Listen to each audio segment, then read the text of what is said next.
He walked into one of the most expensive hotels in the city wearing boots that had seen better days and a jacket that cost less than the valet's tip jar. Security spotted him in 3 seconds flat. A man like that, carrying nothing but a plain envelope, didn't belong in a place like the Blackstone Grand, and they made sure he knew it.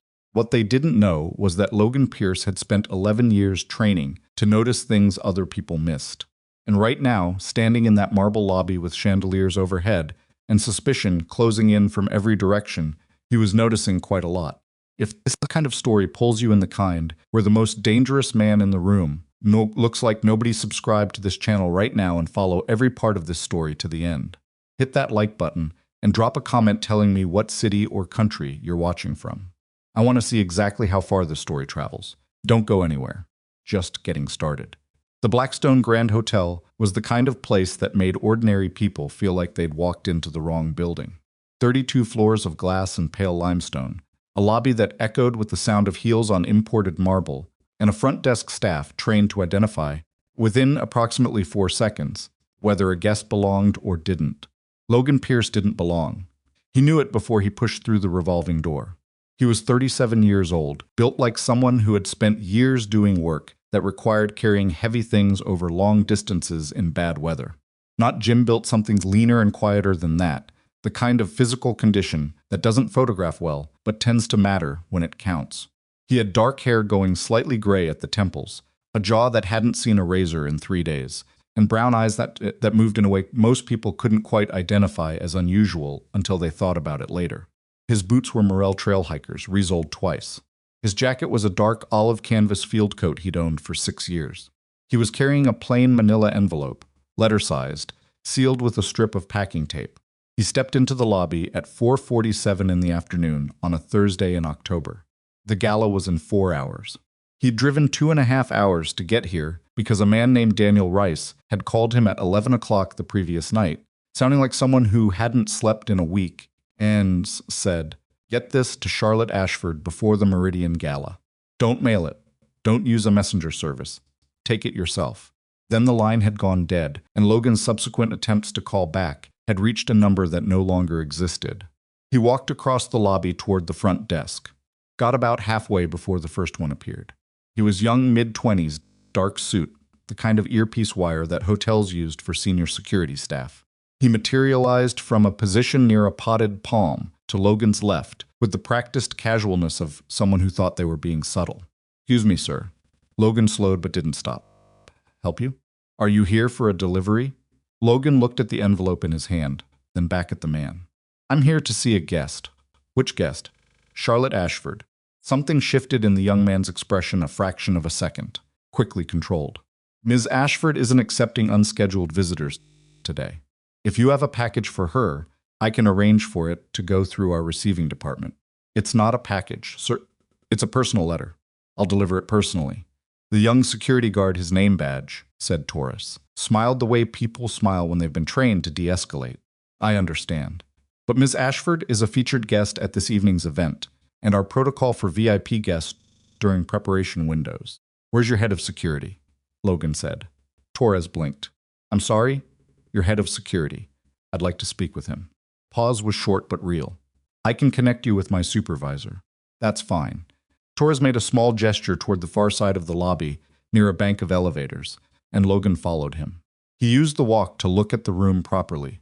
The Blackstone Grand's lobby was wide and long, with a central seating area of low-leather furniture arranged around a floral display that probably cost more than Logan's monthly rent. To the left, the main bar, not yet open for the evening, but staffed by 2 people moving bottles around behind the counter. To the right, the concierge desk, a luggage staging area, and a corridor leading toward what the bronze signage indicated was the grand ballroom. He counted 11 people in the lobby, 4 guests identifiable by luggage and the distracted way they looked at their phones, 3 front desk staff, 2 bellmen, Torres, and 1 other person in a dark suit near the elevators who was trying very hard to look like he was studying his clipboard. Clipboard man had positioned himself between Logan and the elevator bank. He'd been there before Torres redirected Logan in that direction, which meant he'd moved there in response to something, a radio call maybe, or a hand signal before Torres had even stopped walking. Logan filed that away and kept his expression neutral. Torres's supervisor was a heavyset man named Briggs, maybe 50, with silver hair trimmed close and the permanently tired expression of someone who'd been managing hotel incidents for 20 years. He shook Logan's hand with professional firmness and asked what he could do. "I need to deliver this envelope to Charlotte Ashford," Logan said. "Directly. No intermediary. May I ask your name and your relationship to Ms. Ashford?" "My name is Logan Pierce. My relationship to her is that I'm delivering something she needs to receive before tonight." Briggs looked at the envelope. "And what's inside?" "That's between me and Ms. Ashford." Briggs took a slow breath. He was the kind of man who had developed a finely calibrated sense for guests who were going to cause problems, and Logan could see him running the calculation right now: potential disruption versus potential insult to a woman who controlled enough capital to buy the building. "I'll reach out to Ms. Ashford's personal assistant," Briggs said finally. "If she authorizes the visit, we'll escort you up. If not, I'm going to have to ask you to leave the envelope with us." "Fair enough," Logan said. "Take your time." He found a chair near the edge of the seating area and sat down. He set the envelope on his knee and watched the room. 4 minutes passed, then 6. The man with the clipboard had moved again. He was now near the corridor to the grand ballroom. Logan tracked him for 30 seconds without turning his head. The man wasn't consulting the clipboard. He was facing the lobby with his body angled toward the main entrance, and his right hand was resting at his side in a way that people who don't work with their hands almost never stand. Logan looked at the lobby's camera positions. Hotels like the Blackstone had comprehensive coverage. It was one of the things that made them attractive venues for high-profile events. Entry points, elevator banks, corridors, the ballroom approaches. Standard configuration was 12 to 16 cameras for a lobby this size. He could see 9 camera housings from where he was sitting. 3 of them had the small amber status light that indicated active recording. The other 6 were dark. 6 cameras down in the lobby of a hotel hosting a major gala in less than 4 hours. That was not a maintenance oversight. He looked at the emergency exit to the right of the elevator bank. It was a standard fire door, painted the required red, with a push bar and an alarm strip along the top. The alarm strip had a small piece of black tape across the sensor contact point. Disabled. His pulse stayed exactly where it was. This was something he'd learned a long time ago, not in any classroom, but in the specific way that repeated exposure to dangerous situations teaches the body to stay mechanical when the mind starts seeing clearly. Elevated heart rate was a liability. He breathed through it and kept his eyes moving. 2 hotel employees were working near the ballroom corridor entrance, adjusting a sign on an easel. Logan watched them for 90 seconds. One of them hadn't touched the sign once. He was watching the lobby. His shoes were wrong rubber-soled tactical footwear, not the leather dress shoes the other staff were wearing. Logan stood up, picked up his envelope, and walked back to Briggs. "Have you reached her assistant yet?" Briggs looked up from his phone with mild irritation. "We're in the process. I need you to do something for me," Logan said, keeping his voice level and quiet. "I need you to call your head of security right now. Not your shift supervisor, your actual head of security, and tell him that 6 of your lobby cameras are showing dark, your emergency exit near the elevator bank has a disabled alarm, and at least 2 of the people currently working the ballroom approach aren't on your staff." Briggs stared at him. "I know what I'm telling you sounds like something a crazy person says," Logan continued. "So don't take my word for it. Walk to that exit and look at the sensor yourself. It'll take you 40 seconds. Briggs held his gaze for a long moment. Then he looked toward the exit, then back at Logan. "Who are you?" he said. "Someone who drove 2.5 hours to deliver a letter," Logan said. "The exit, Mr. Briggs. Please." Briggs excused himself without another word and moved toward the elevator bank. Logan watched him go. The clipboard man tracked him briefly, then returned his attention to the lobby entrance. He hadn't looked at Logan since Logan sat down. That was interesting. It meant he'd been told to watch for someone coming in, not someone already inside. Logan turned the envelope over in his hands. Daniel Rice had been Charlotte Ashford's Director of Internal Compliance at Ashford Capital until approximately 4 months ago, when he'd quietly resigned without giving a reason and dropped almost entirely off the professional grid. Logan had known Daniel since a charity fundraiser 3 years back. They'd ended up talking for 2 hours about the gap between what organizations said their security protocols were and what those protocols actually looked like under pressure. Daniel was meticulous, almost compulsively so, and he had a way of noticing things in financial and operational data that made Logan think he'd missed his calling in counterintelligence. When a man like that called at 11 at night, sounding like he hadn't slept in a week, you listened. Don't mail it. Don't use a messenger service. Logan looked up. Briggs was coming back across the lobby, and his face had changed. Professional patience was gone. In its place was the careful, controlled expression of a man trying not to show that something had just confirmed a fear he'd been hoping wasn't real. He stopped in front of Logan and said quietly, "The sensor has been disabled." "Yes, how did you know?" "I looked at it," Logan said. "What about the cameras?" Briggs pressed his lips together. "I'm going to make some calls. Your head of security, what's his name?" "Miles Grayson." "How long has he been with the property?" "He's not property security. He's contracted directly through Ms. Ashford. He's been her security director for—" Briggs paused, recalculating something. 9 years, I believe. Logan absorbed that without reacting. "Where is he now?" "He was in the event coordination meeting this afternoon.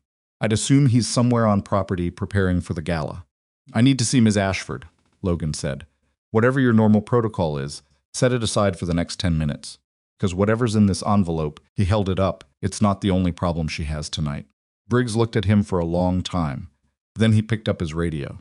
Upstairs, in a corner suite on the 24th floor, Charlotte Ashford was standing in front of a full-length mirror in a charcoal evening gown, and her personal assistant was asking her, for the third time, whether she wanted a second opinion on the earrings. "The earrings are fine, Jess," Charlotte said. "They're fine, or they're fine. What's the message from downstairs?" Jess, 26, sharp and currently trying to track 4 things simultaneously on her tablet, looked up. "Security has a visitor in the lobby who's asking to see you personally. They say he has a letter. His name is Logan Pierce." Charlotte turned from the mirror. The name didn't register immediately, but something about the structure of the situation did. A man in the lobby, unscheduled, carrying a letter, on the evening of the Meridian Gala. "Did they say anything else about him?" "They said—" Jess looked at her screen that he flagged what might be a security issue in the lobby.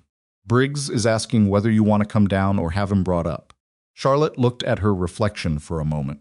She had been doing this long enough, running a company, managing public appearances, navigating the specific exhaustion of being a woman in rooms full of people who'd decided, before she walked in, how seriously to take her, to have developed a reliable internal sense for when something required her personal attention versus when she could delegate it and move on.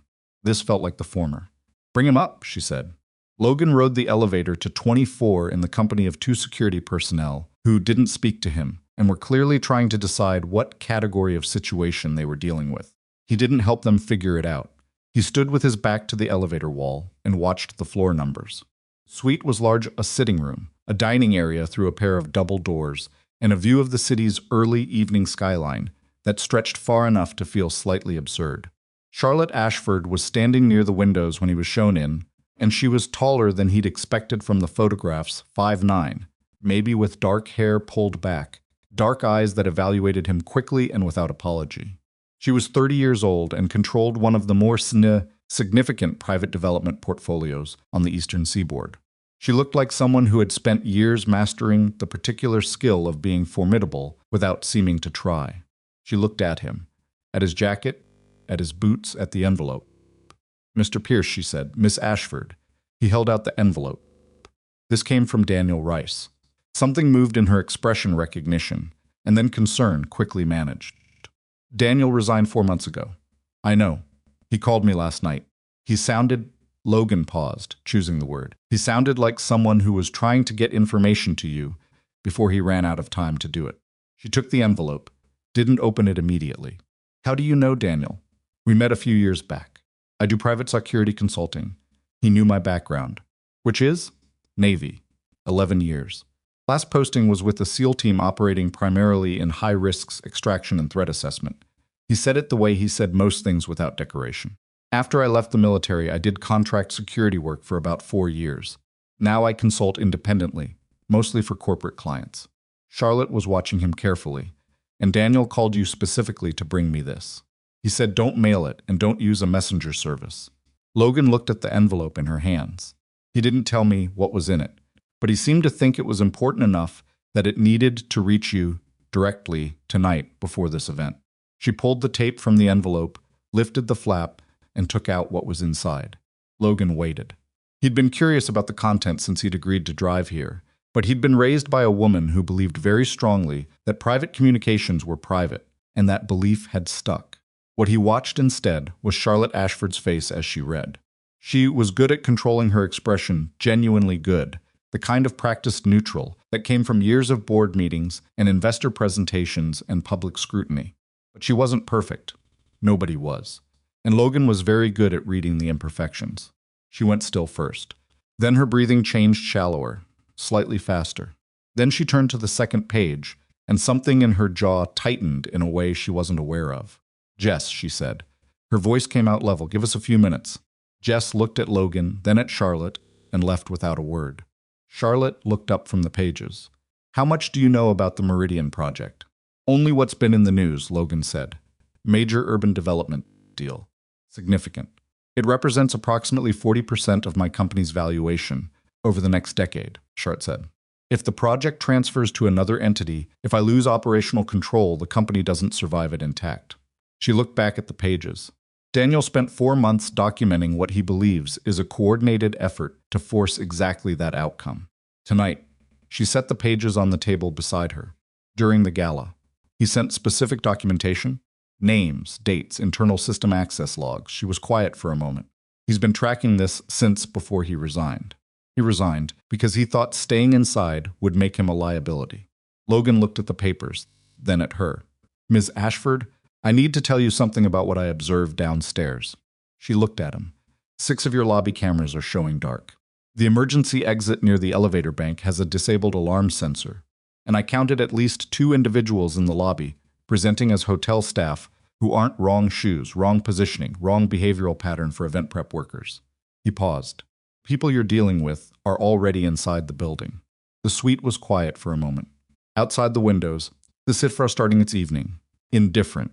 Charlotte Ashford stood very still, looking at this man in his worn boots and his old field jacket, who had driven 2.5 hours because a frightened ex-employee had asked him to, and who had walked into a hotel full of people preparing to do something terrible, and started counting cameras before he'd been in the building 4 minutes.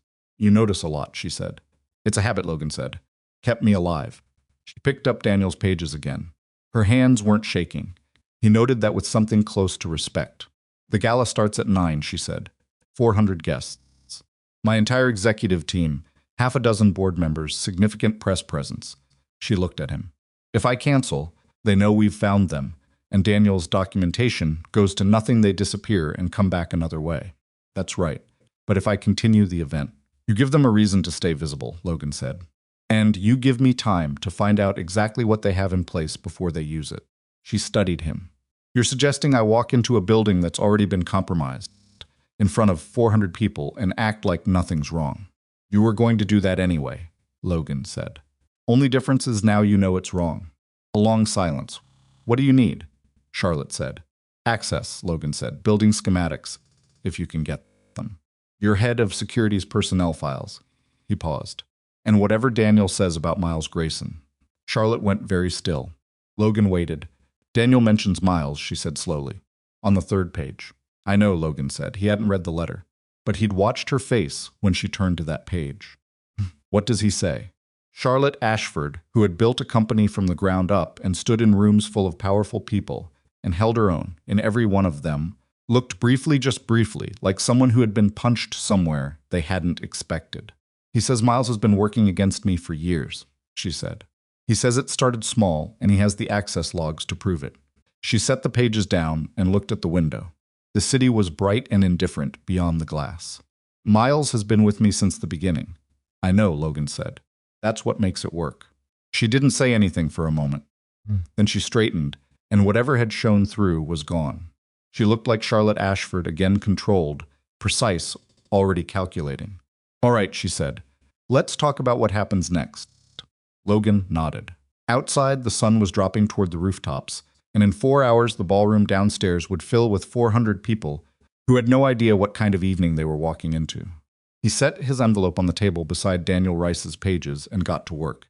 The building schematics came from the hotel's facilities manager, a nervous man named Kowalski, who arrived at the suite 12 minutes after Charlotte made the call and spent the first 3 minutes of the conversation trying to figure out what was happening before Charlotte told him, quietly but without any room for interpretation, that she needed the floor plans for every level of the Blackstone Grand, and she needed them now. Kowalski produced a tablet with the digital files and left without being asked to. Logan spread the relevant pages across the dining table lobby level, ballroom level, the service corridors beneath, the loading dock access from the rear of the property.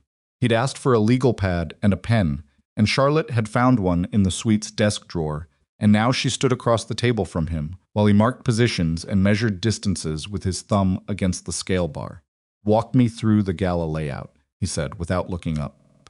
Charlotte pulled the tablet toward her and brought up the event floor plan. "Cocktail hour starts in the Meridian Room at 9. That's the smaller reception space off the main corridor here," she pointed. "Dinner in the Grand Ballroom at 10. Remarks at 10:45, mine and 2 board members. Dancing after 11.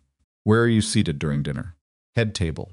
Center of the room, facing the main entrance. Visible from every position in the ballroom. That's the point. It's a hosted event. People are paying attention to where I am." Logan made a mark on the pad. "Security positions during dinner, where does Miles normally place his people?" Charlotte hesitated before answering, and he noticed it. It was a small thing, just a half second of reorganizing. She was getting used to the idea that the name Miles Grayson now required a different kind of consideration. Main entrance, service entrance, 1 near the head table, 1 in the corridor outside. How many total? 6 usually, plus Miles moving between positions. 6 visible, Logan said, which means some of them aren't Miles's people at all. He looked up. "What's the staffing process for events like this? Does Miles personally vet the security team, or does he pull from a contracted agency?" "He handles it himself. He has a preferred agency he's used for 4 years. We need the names of every person on tonight's security roster, and we need to cross-reference them against the agency's actual employee records." He paused, without going through Miles. Charlotte pulled out her phone. "I can reach the agency's director directly. He's a contact of mine independent of Miles." "Do that. And do it from outside this suite if you can use Jess's phone, not yours." She looked at him. "I don't know what's been compromised," he said. "Your phone might be fine. It might not. Until we know, we treat it as a possible vulnerability." She didn't argue. She went to the door, spoke briefly to Jess in the corridor, and came back holding Jess's personal cell phone. She made the call standing near the window, her voice professional and unhurried. She was good at sounding like nothing was wrong. He was noting, genuinely good, the kind of skill that couldn't be faked and had to be built over years. She asked for the employee roster for tonight's Blackstone assignment and said she was doing a routine audit. The director apparently didn't question it, because 3 minutes later she had what she needed. She set the phone on the table and read him the names. Logan wrote them down. 7 names. He photographed the list with Jess's phone and sent it to a number from memory, a former colleague named Carver, who currently ran background verification for a private intelligence firm and owed Logan a favor that Logan had been saving for something worth spending it on. "What about building communications?" he asked. Charlotte referenced Daniel's pages again. She'd been going back to them methodically, checking what Daniel had documented against what Logan was identifying in real time, and the correlation was becoming increasingly uncomfortable to look at. Daniel flagged the emergency communication system. He wrote that someone had introduced a delay protocol into the hotel's internal radio network. It routes emergency calls through an additional verification step that adds approximately 90 seconds to the response time. So if something goes wrong during the gala and someone calls for help, it takes 90 seconds longer to get there than it should, Charlotte said. In a crowd of 400 people, 90 seconds is significant. "It's not a delay," Logan said. "It's a window. 90 seconds is exactly how long you need to move someone from point A to point B in a building this size before response teams can coordinate." Charlotte set Daniel's pages down and looked at him directly. "You think the goal is to physically move me somewhere. I think the goal is to isolate you," he said. "Everything I'm seeing is designed to create a specific situation, reduced surveillance coverage, degraded emergency response, controlled access points, planted personnel. That's not a robbery. That's not random. That's infrastructure for a controlled extraction." And Daniel writes that the documents, transfer documents, Logan said, for the Meridian project, pre-signed, predated, needing only your signature and authorization code to process. He'd read that section of Daniel's notes 3 times. They're not planning to steal the project. They're planning to make it look like you handed it over voluntarily. The room was quiet for a moment. That's why they need me conscious and cooperative, Charlotte said.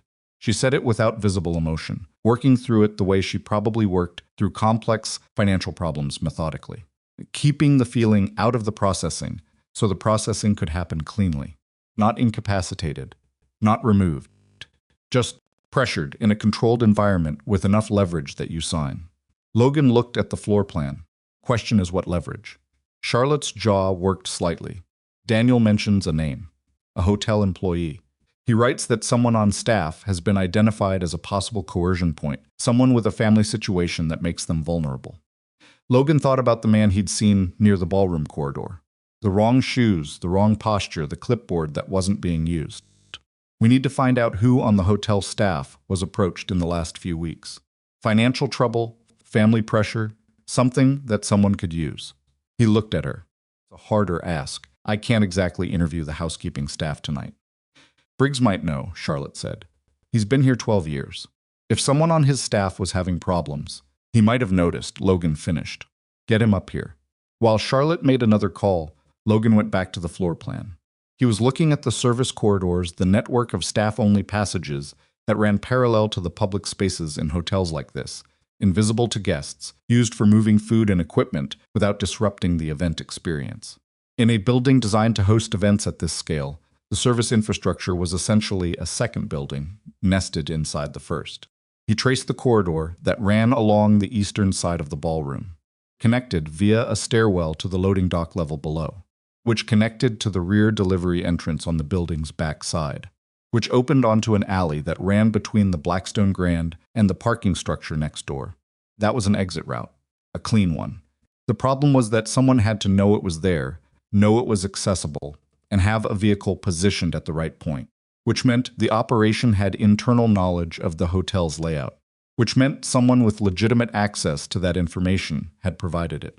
He was still looking at the corridor when Briggs arrived.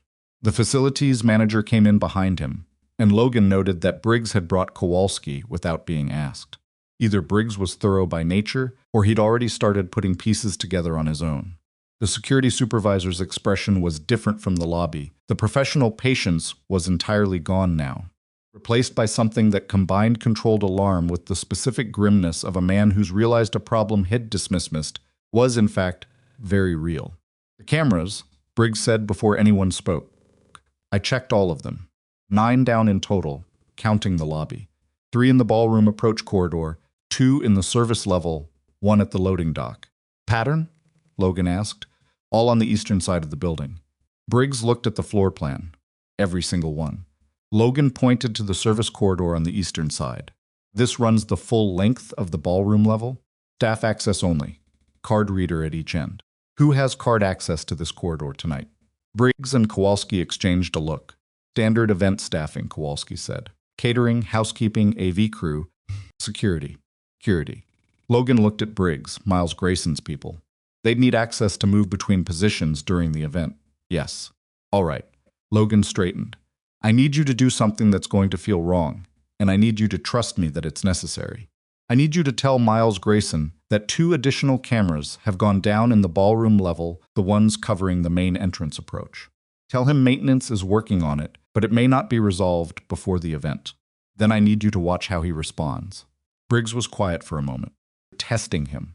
I'm giving him information that would be useful to the people he's working with and watching whether he passes it on. Logan looked at him. But I need you to understand something.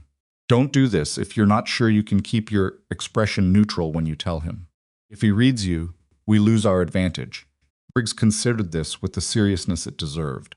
Then he said, I've been keeping my face neutral when guests scream at me for 22 years. I can manage it. Good. Briggs left. Kowalski lingered, looking like he wanted to say something, and Logan waited. The employee you mentioned, Kowalski said finally, looking at Charlotte, about someone on staff being approached. There's a woman in housekeeping, Maria Velas. Her son was in an accident 8 weeks ago.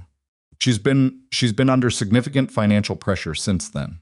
I didn't think anything of it at the time, But last week I noticed she'd paid off a parking violation that she'd had outstanding for months.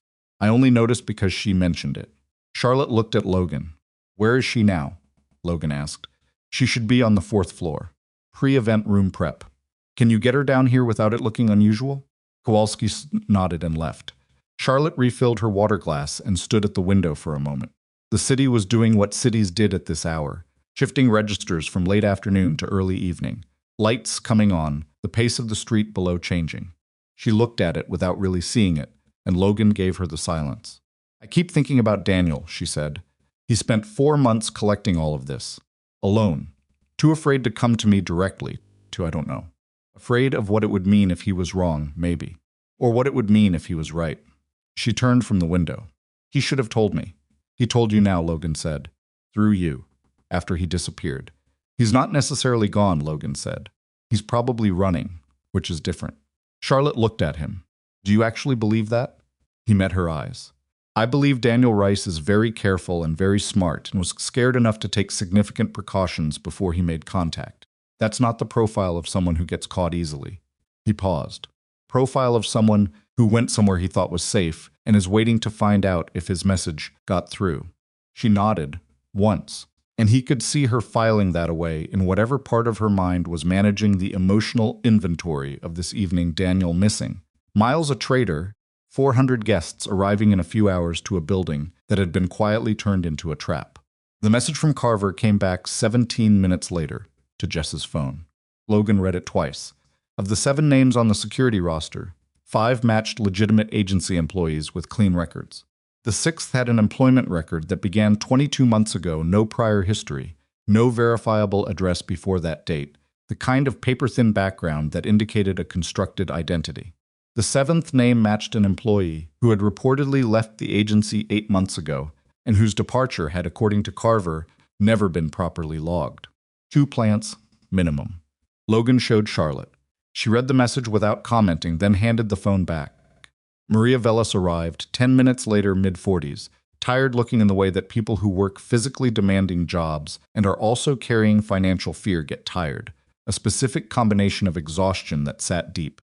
She looked at Charlotte with the wariness of a staff employee called unexpectedly to a guest suite, unsure what kind of trouble she was about to be in. Charlotte handled it. She sat across from Maria at the table and kept her voice low, and without pressure, not warm in a performed way, just direct and human. She said that someone might have approached Maria recently, and that whatever had happened, Maria wasn't in trouble. But it was important that Charlotte know about it. Maria held out for about 45 seconds. Then she started talking. A man had come to her 6 weeks ago. He'd known about her son's accident, known the specific dollar amount she owed the hospital, known her schedule and her access routes through the hotel. He'd told her that all she needed to do was leave one service corridor door propped open during the gala, the door at the eastern end of the 4th floor corridor, and the debt would be paid. He said it wouldn't hurt anyone.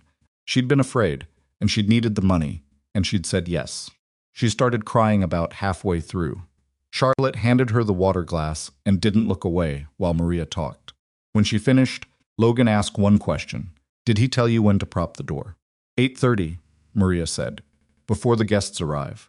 Logan looked at the floor plan. The eastern 4th floor corridor door, propped open at 8:30, would create a secondary access route from the hotel's external stairwell directly into the service infrastructure on the ballroom level. A way in that bypassed the lobby and the main security checkpoints entirely. You're not going to prop that door tonight, Charlotte said to Maria. But I need you to act as though you will. Can you do that? Maria wiped her eyes. She was scared and ashamed and exhausted, and Logan thought she looked like someone who'd been carrying a very specific weight for 6 weeks. I didn't know it was. I thought it was just a door. I know, Charlotte said. You're not in trouble. Maria left with Jess, who was going to keep her occupied and calm until the situation resolved. Logan watched her go and thought about the particular mechanics of coercion, how it almost never worked on terrible people, because terrible people either had nothing to lose or too much self-interest to be reliable. It worked on people like Maria Velas, who had just enough vulnerability and just enough conscience to be exactly the right tool. He hated that. 8:30 is 40 minutes from now, he said. I know. Miles is going to expect that door to be open. Charlotte looked at the floor plan. So we leave it as it is. Let them think they have their entrance. And we put someone at it. Logan looked at Briggs, who had returned quietly during Maria's account and was standing near the door. Someone we trust. I have 2 people on staff tonight who've been with me for over a decade, Briggs said. Not contracted direct employees. I'd stake the building on them. Position 1 at the stairwell on the external side, Logan said. Out of sight. I want to know exactly who comes through if anyone does. Briggs nodded. What about you? Charlotte asked Logan. I'm going to the service level, he said. Loading dock access, camera positions, exit routes. I need to know what the building looks like below the ballroom before 9 o'clock. He looked at her. And you need to get dressed for your gala. She looked at him for a moment, this man she'd known for less than 2 hours, who'd walked into her hotel lobby in worn boots with a letter from a frightened ex-employee, and had, in the time since, quietly dismantled the illusion that tonight was going to be a routine event. She looked like she wanted to say something that wasn't purely operational. You have a daughter, she said. He paused. How do you know that? Daniel's letter. He mentions you. He said you left contract work to spend more time with your daughter. She held his gaze. He said if there was anyone he trusted to do this without turning it into something larger than it needed to be, it was you. Logan looked at the floor plan for a moment. She's 7, he said. Her name's Maya. Charlotte nodded. She's with my neighbor tonight, he said. Mrs. Fayette. She's 81 years old, and she makes Maya watch old game shows, which Maya pretends to hate and actually loves. He said it without sentiment, just as information, the way he said most things. I told Maya I'd be back by midnight. Will you be? He picked up the floor plan, folded it, and put it in his jacket pocket. That's the plan. He left the suite at 7:48, took the elevator to the lobby level, and then moved through a door marked staff only that Kowalski had unlocked for him with a temporary access card. The service corridor was institutional concrete walls, fluorescent lighting that buzzed at a frequency just below conscious notice, the smell of laundry detergent and industrial cleaning products. Very different from the marble and brass on the other side of the wall. He moved through it quietly, reading the space. The corridor connected, as the floor plan showed, to a stairwell that descended 2 levels to the service basement. He took the stairs and came out into the loading dock area, a wide, low-ceiling space with rubber flooring, metal shelving units, a freight elevator at one end, and a rolling door that gave onto the delivery alley at the other. He stood still for a moment and let his eyes adjust and catalog. The loading dock was not empty. There were 2 large equipment cases near the freight elevator that shouldn't have been there, the kind of hard-shell transit cases used for audio-visual equipment, but positioned against the wall in a way that AV staging crews didn't use. They staged near the freight elevator, not against the wall. You put things against the wall when you wanted them accessible later, without drawing attention. He didn't touch them. He noted their position. He checked the rolling door. The manual lock on the inside had been bypassed. The latch looked engaged from a distance, but wasn't. You could pull the door from the outside with the right knowledge and a basic tool. Someone had already set this room up. He moved through the loading dock slowly, taking in each detail, building the picture in his head the way he'd been trained to do not just what was there, but what the arrangement implied about what was planned. Cases near the elevator. The unlatched door, the position relative to the freight elevator, which would go directly to the ballroom level, the absence of any current hotel staff in the space at 7:50. On the night of a major event, the loading dock should have been active with catering deliveries and equipment staging, completely still, which meant someone had cleared it, which meant someone with the authority to clear it had done so. He was coming back up the stairwell when his temporary access card buzzed with a text from Briggs, spoke to Grayson, told him about the cameras. He said he'd have maintenance look at it. Then he made a call on his personal phone immediately after I left him. Logan read it twice and put the card back in his pocket. Miles Grayson had spent 9 years building Charlotte Ashford's trust. 9 years of being exactly where he was supposed to be, doing exactly what he was supposed to do, managing her security with the kind of quiet competence that made you forget to question it. 9 years of access to her schedule, her systems, her building schematics, her event logistics, her personnel decisions. Logan had worked with people who understood how long it took to build that kind of access and what you could do with it once you had it. He'd also worked with people who specialized in identifying exactly that pattern from the outside. The signs were always there, in retrospect, small decisions that had seemed professionally reasonable at the time, but had, in aggregate, shaped an environment that benefited someone other than the person being protected. Disabled cameras, all on the eastern side. A door to be propped at 8:30. These transfer documents waiting somewhere in the building. A 90-second delay wired into the emergency communication system. 9 years of work, converging on one night. Logan reached the lobby level and moved back through the staff door into the main corridor. The Meridian room was being unlocked for the cocktail hour setup. The grand ballroom beyond it was lit and beginning to fill with the specific industry of event staff arranging things that guests would rearrange within minutes of arriving.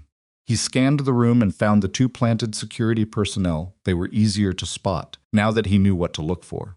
Wrong shoes, wrong posture, eyes moving differently from genuine event staff, less task-oriented, more monitoring. He didn't look at them for more than a second each. On the second floor, in a suite that cost more per night than most people made in a month, Charlotte Ashford was finishing her makeup and fielding calls from board members who wanted to confirm their table assignments, while Jess tracked 17 things simultaneously, and Maria Vellas sat in the corridor outside with a cup of tea that she wasn't drinking. At 8:14, Briggs sent another message. Grayson has moved to the service level. Said he's doing a final check. Nobody requested that. Logan looked at his phone and thought for a moment. Miles was moving early. Either he was anxious, or the timeline had shifted, or he'd sensed something and was accelerating. Any of those was a problem. He typed back, "Keep eyes on him without following. Don't let him know he's being watched. And tell me the second he comes back up." He pocketed the phone and looked at the ballroom entrance, where the first guests were beginning to arrive, women in evening gowns, men in dark suits, comfortable social performance of people who attended events like this regularly and understood the script. 400 people who had no idea. Logan checked his watch. 8:17. The gala was 43 minutes from starting. Miles was somewhere in the service level. The eastern corridor door was scheduled to be propped in 13 minutes, except it wouldn't be, because Maria Vellas was sitting in a corridor upstairs drinking cold tea and wasn't going anywhere near it, which meant the people counting on that door were about to find out that their access route had failed. And when that happened, they were going to have a decision to make, abort, or adapt. In Logan's experience, operations with this much infrastructure invested almost never aborted. They adapted. He needed to be ready for what that looked like. He went back to the floor plan in his jacket pocket and unfolded it against the wall, tracing the eastern corridor with his finger, and worked through the geometry of what came next, where the pressure would come from, what path it would take, and where the specific moment would be when everything that had been quietly built over 9 years finally came out into the open. He found it on the third pass. A corridor intersection on the ballroom level, 40 feet from the main entrance, with camera coverage that was now dark on both approaches and a card reader that Miles's people could access. That was the spot. He folded the map and went to find Briggs. Whatever was going to happen tonight was going to happen there, and Logan needed the next 40 minutes to matter. Because after that, the window closed, and 400 people and one woman he'd known for 2 hours were going to be standing inside it. Briggs found Logan in the staff corridor at 8:22, and they stood together under the fluorescent buzz of the service lighting while Logan explained what he needed. Briggs listened without interrupting, which Logan had come to appreciate about the man. He was the kind of person who understood that there were moments when questions slowed things down more than silence did. The intersection at the East Corridor Junction, 40 feet from the ballroom entrance, Logan said, pointing to the floor plan between them. Both camera feeds covering that approach are dark. The card reader there is accessible to Miles's people, where they're going to move on her. During dinner, before she gets to the table, she moves from the Meridian room to the ballroom through that corridor at 10 o'clock. It's the only transition in the evening where she's in a confined space without being in direct sight of the main event staff. Briggs studied the plan. 400 guests in the ballroom already seated. Staff focused on service. The corridor would be empty. For approximately 4 minutes, Logan said. That's their window. Long enough to stop her, present the documents, apply whatever pressure they're planning to apply, and get her signature. Short enough that nobody notices she's late to her own dinner. What kind of pressure? Logan thought about the equipment cases in the loading dock. I don't know yet. But I know they have leverage of some kind. Daniel's letter references it without specifying. Something they believe will make her comply quickly. He folded the plan. I need you at the ballroom entrance, visible, keeping the staff on normal operational pattern. Nothing changes from the outside. The gala runs exactly as scheduled. And you? I'll be in the corridor before she gets there. Briggs was quiet for a moment. You know that if this goes wrong, it won't, Logan said, and then immediately corrected himself because he'd learned a long time ago that certainty was a lie you told yourself until it became a liability. It might. But the alternative is pulling Charlotte out now, canceling the event, and watching these people disappear into the infrastructure of whatever organization is backing them. And Daniel Rice spent 4 months making sure that didn't happen. He looked at Briggs. We do this right. Briggs nodded once and went back toward the ballroom. Logan spent the next 20 minutes in motion, not the visible, purposeful motion of someone managing an event, but the quieter kind, the kind that looks like nothing because it's designed to. He moved through the staff corridors and back into the public spaces, and through the lobby and back again, building a physical map in his memory of the Blackstone Grand's nighttime geography. How the light changed in the service areas after the sun went down. Which staff members were in which positions and whether those positions were shifting. Where the 2 planted operatives had settled as the event filled up. Separated. One was near the Meridian Room entrance, presenting as a security post. The other had moved to the far end of the ballroom corridor, which put him approximately 30 feet from the intersection Logan had identified. That was a problem. If the second operative was already positioned near the intercept point, it meant they were either ahead of schedule or they'd adjusted to compensate for the failed Eastern Corridor access. Logan changed his timeline.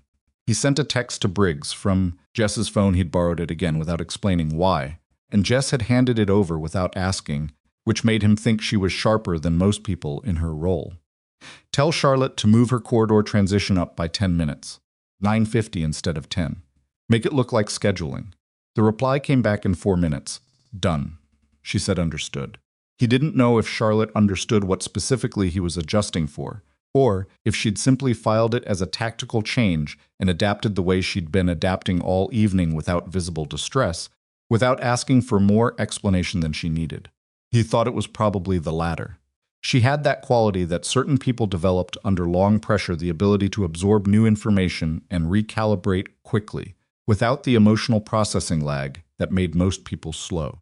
He found his position in the corridor at 9:41. The East Corridor Junction was a T-intersection, the kind of architectural feature that existed in every large hotel and that nobody who wasn't staff ever really looked at. The main ballroom approach ran left to right. A secondary corridor angled off toward the service area to the right, and a shallow alcove containing an ice machine and a linen cart sat on the left side, mostly in shadow because the overhead light in that section had burned out or been helped to burn out sometime in the last 24 hours. Logan stood in the alcove and was still. This was something the military had given him, that he'd never lost the ability to be physically present in a space without occupying it in any way that registered. He wasn't hiding, exactly. He was just not contributing any information to the ambient environment that would cause a person scanning the corridor to pause. He listened to the sounds of the gala from 30 feet away. The low collective noise of 400 people in a ballroom, conversation and glassware. The particular acoustic quality of a large formal event in full motion. He thought, briefly and without much feeling, about the nature of what he was doing standing in a hotel corridor in a jacket that needed replacing, carrying no weapon, waiting for something to happen so he could stop it. He'd done more complex versions of this in worse places. The location was nicer. The stakes in some ways were more personal. He wasn't sure when he'd started thinking of Charlotte Ashford's situation as personal. Sometime between the floor plans and Maria Velas's account and the moment Charlotte had said. He said if there was anyone he trusted to do this without turning it into something larger than it needed to be, it was you. It wasn't that he felt responsible for her. He'd learned to be careful with that particular feeling. Because it could make you slow, make you second-guess the tactical in favor of the protective. And that was how good intentions got people hurt. It was something else. She reminded him of a quality he tried to maintain in himself, which was the refusal to let the scale of a problem change the clarity with which you looked at it. He heard footsteps. He placed them 2 sets, coming from the direction of the Meridian Room, meaning the cocktail hour was wrapping, Guests were beginning the transition to the ballroom for dinner. He waited and counted, and let the first 8 or 9 people pass through his field of vision without moving. Mostly. A man in a dark suit on his phone. An older woman in red who stopped to adjust her shoe. Then Charlotte. She was moving with her executive director, a heavyset man named Howard, who was telling her something about the seating arrangement as they walked. She had her evening clutch in her left hand and was nodding at Howard with the surface-level attention of someone who was listening to 2 things at once. Her gown was the charcoal gray Logan had seen in the suite, and she moved in it without thinking about it, which was either natural grace or very long practice, probably both. She was 6 feet past the alcove when Logan saw the operative move. He came from the service corridor on the right, the one Logan had flagged on the floor plan, the one that shouldn't have had anyone in it at this time, and he moved with the quiet confidence of someone who had rehearsed this. He was mid-30s, medium build, wearing hotel security credentials that weren't real. He wasn't alone. A second man materialized from an unmarked door on the far side of the intersection they'd timed it so that Charlotte would be between them before she registered what was happening. Logan was already moving. He came out of the alcove fast and low, covering the distance to the first operative in 4 steps, and he hit him from the side before the man had fully registered that the corridor wasn't empty. The impact was controlled. Logan wasn't trying to injure, he was trying to neutralize, which was a different calculation and required a different application of force. He got his left arm across the man's throat from behind and his right hand on the man's wrist before the wrist could complete its reach toward the interior of his jacket. The man struggled. He was trained, not military. Logan assessed immediately. Probably private security or law enforcement background. Someone who knew how to break a choke grip, but he'd been caught completely off balance, and Logan had the mechanical advantage of surprise and leverage. Howard shouted something. Charlotte turned. The second operative stopped.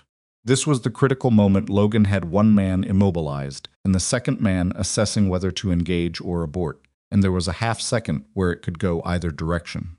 Logan held the first man and looked at the second man and said nothing, because sometimes saying nothing communicated more than anything you could actually say.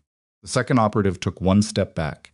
His eyes went past Logan to the corridor behind him, calculating.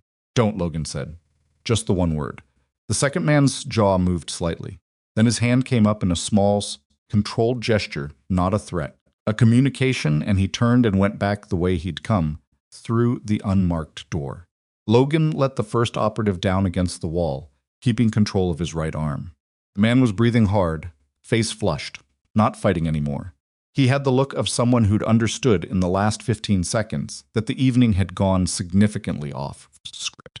Charlotte was standing 8 feet away. Howard was beside her with his hand on her arm, uncertain what to do with what he'd just witnessed. "Howard," Charlotte said. Her voice was steady. "Go into the ballroom and tell them I'll be there in 5 minutes. Tell them whatever you need to tell them." Howard looked at Logan, at the operative on the floor, and back at Charlotte. Charlotte Howard. She looked at him directly. "Please." He went. Charlotte came closer. She looked at the man Logan was holding and then at Logan. In her left hand, Logan noticed for the first time, was her phone, not her clutch. Her actual phone, and the screen was lit. Recording. He hadn't told her to do that. Nobody had told her to do that. "How long?" he said. "Since Howard and I left the Meridian room," she said. "I turned it on when I got your message about the timeline change. I figured if they were going to make their move during the corridor transition, I should have something running." She looked at the operative. "Is there audio?" "Yes," Logan said, because he'd looked at the screen angle and estimated it would have caught the operative's emergence from the service corridor. "Don't stop it yet." She didn't. She held the phone at her side and let it run. Logan looked at the operative. "Who sent you?" The man said nothing. He had the particular blank expression of someone running a calculation about how much trouble they were already in versus how much trouble talking would make. "You were going to present her with documents in this corridor," Logan said. "Transfer documents for a development project. Where are they?" Still nothing. "You came through the service corridor," Logan continued, keeping his voice level, not putting heat into it the way some people did when they wanted information. Heat made people defensive and quiet. Even toned and specific was better. "Which means you've been in the service infrastructure. Which means you know what's happening below the ballroom right now." He paused. "That's where this is actually heading, isn't it? It was never just about a corridor. This was about what happens if she doesn't comply in the corridor. The man's eyes shifted, just slightly. "What's in the loading dock?" Logan said. The man looked at the floor. Logan glanced at Charlotte. She was watching the operative with an expression that had moved past the initial shock of the last 2 minutes and settled into something harder and more focused. She was recording and she was thinking, and she was not, as far as Logan could tell, anywhere close to panicking, which under the circumstances was either impressive self-control or a kind of compartmentalization that she'd have to deal with later. Privately, in whatever way she dealt with things, she couldn't afford to feel in public. He secured the operative's wrists using the zip ties he'd gotten from Briggs. Earlier he'd asked for 4, and Briggs had handed them over without comment, understanding, apparently, that Logan planned for the things he hoped wouldn't happen and positioned him against the wall behind the linen cart in the alcove where he'd been standing 10 minutes ago. He wasn't going anywhere, and he was out of the main corridor line of sight. Turned to Charlotte. "Stop the recording and send it to Jess," he said. "Have her save it somewhere that isn't your phone." Charlotte was already doing it. "The second man," she said. He went back into the service infrastructure. To do what? Logan thought about the loading dock, the equipment cases against the wall, the bypassed door latch, the freight elevator that went directly to the ballroom level. "I don't know yet," he said, which was true. And then, "But I need to go find out." "I need to go into that ballroom," Charlotte said. 400 people. "I know. If I don't walk in there in the next 3 minutes, they'll notice." "I know." He looked at her. "Briggs will be at the entrance. Stay visible. Stay at the head table. Don't go anywhere alone. I don't care what reason someone gives you." He paused. "And if the lights go out?" As if the building itself had been listening, the grand ballroom went dark. Not a flicker. Not a gradual failure. One moment the light from the ballroom entrance was casting a warm rectangular glow across the corridor floor, and the next it was gone, and the entire building seemed to exhale into a silence that lasted less than a second before it was replaced by the sound of 400 people reacting to sudden darkness. The emergency lighting along the corridor baseboards came on dim, red-tinted, designed to guide evacuation rather than illuminate, and Charlotte's face in that light looked the way faces always did when everything changed in an instant, stripped of the social performance of the last several hours, showing something underneath that was simply human. "That's their signal," Logan said. He didn't say it to alarm her. He said it because it was true, and she needed to know it. The ballroom going dark in the middle of dinner service wasn't a power failure, it was coordinated, and it meant someone had just executed the next phase of whatever the night's real plan was. From somewhere in the building, he couldn't place the direction immediately. The emergency lighting changed the sound dynamics he heard shouting.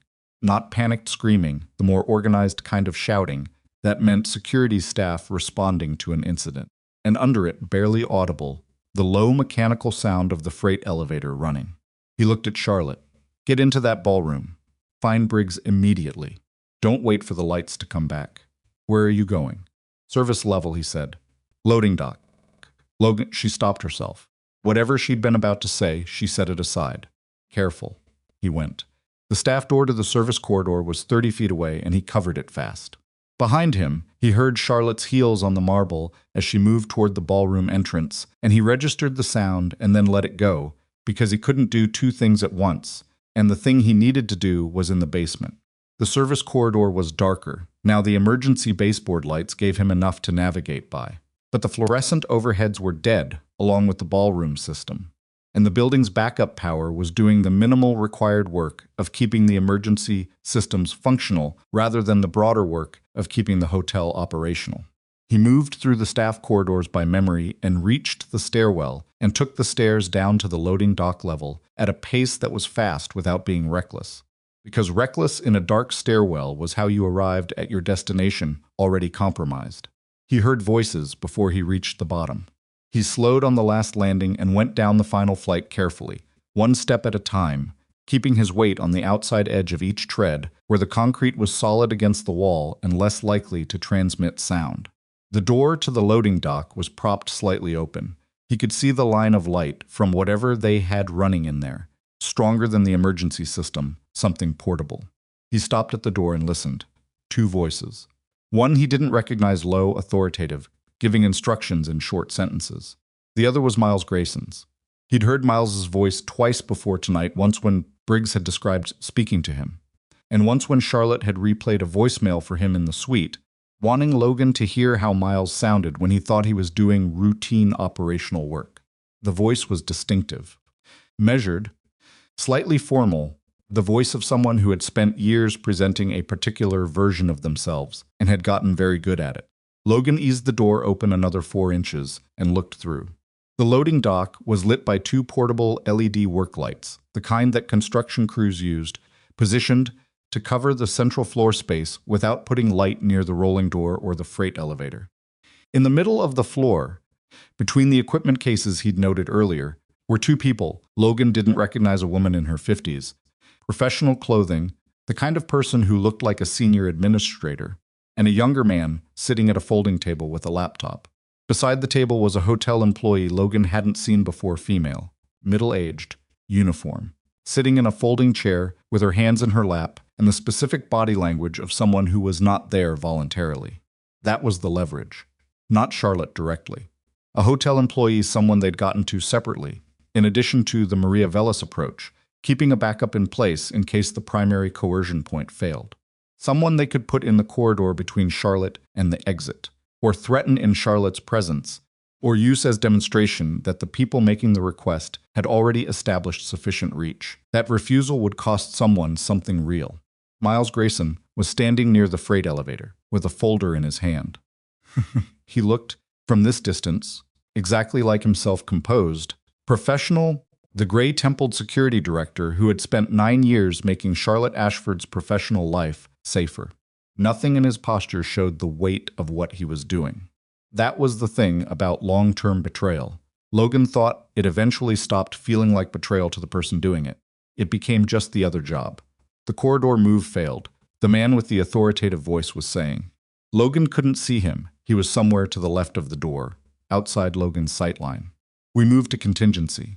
Contingency still requires her cooperation, Miles said. She'll cooperate. You underestimate her. I've been working around her for 9 years with your help. The voice was flat and certain. She cooperates, or the employee makes the evening significantly worse for a significant number of people. She'll do the math. Logan looked at the woman in the folding chair. She was perhaps 45, with dark hair, and the stunned expression of someone who had been taken from a normal evening and placed in a situation with no comprehensible edges. She wasn't bound they'd calculated correctly that she didn't need to be, that the implied threat was sufficient without the visible evidence of force. He looked at the equipment cases. During his earlier walkthrough, he hadn't opened them, which he now regretted. He needed to know what was inside, not because it changed his immediate plan, but because the man's reference to making the evening worse for a significant number of people implied something that went beyond personal coercion. He looked at the folding table. The laptop was open, and the young man at it was doing something that required concentration. His eyes moved in the focused way of someone managing a system remotely, not watching video, actively inputting. The building's communication system delay, the dark cameras, the disabled emergency exit upstairs.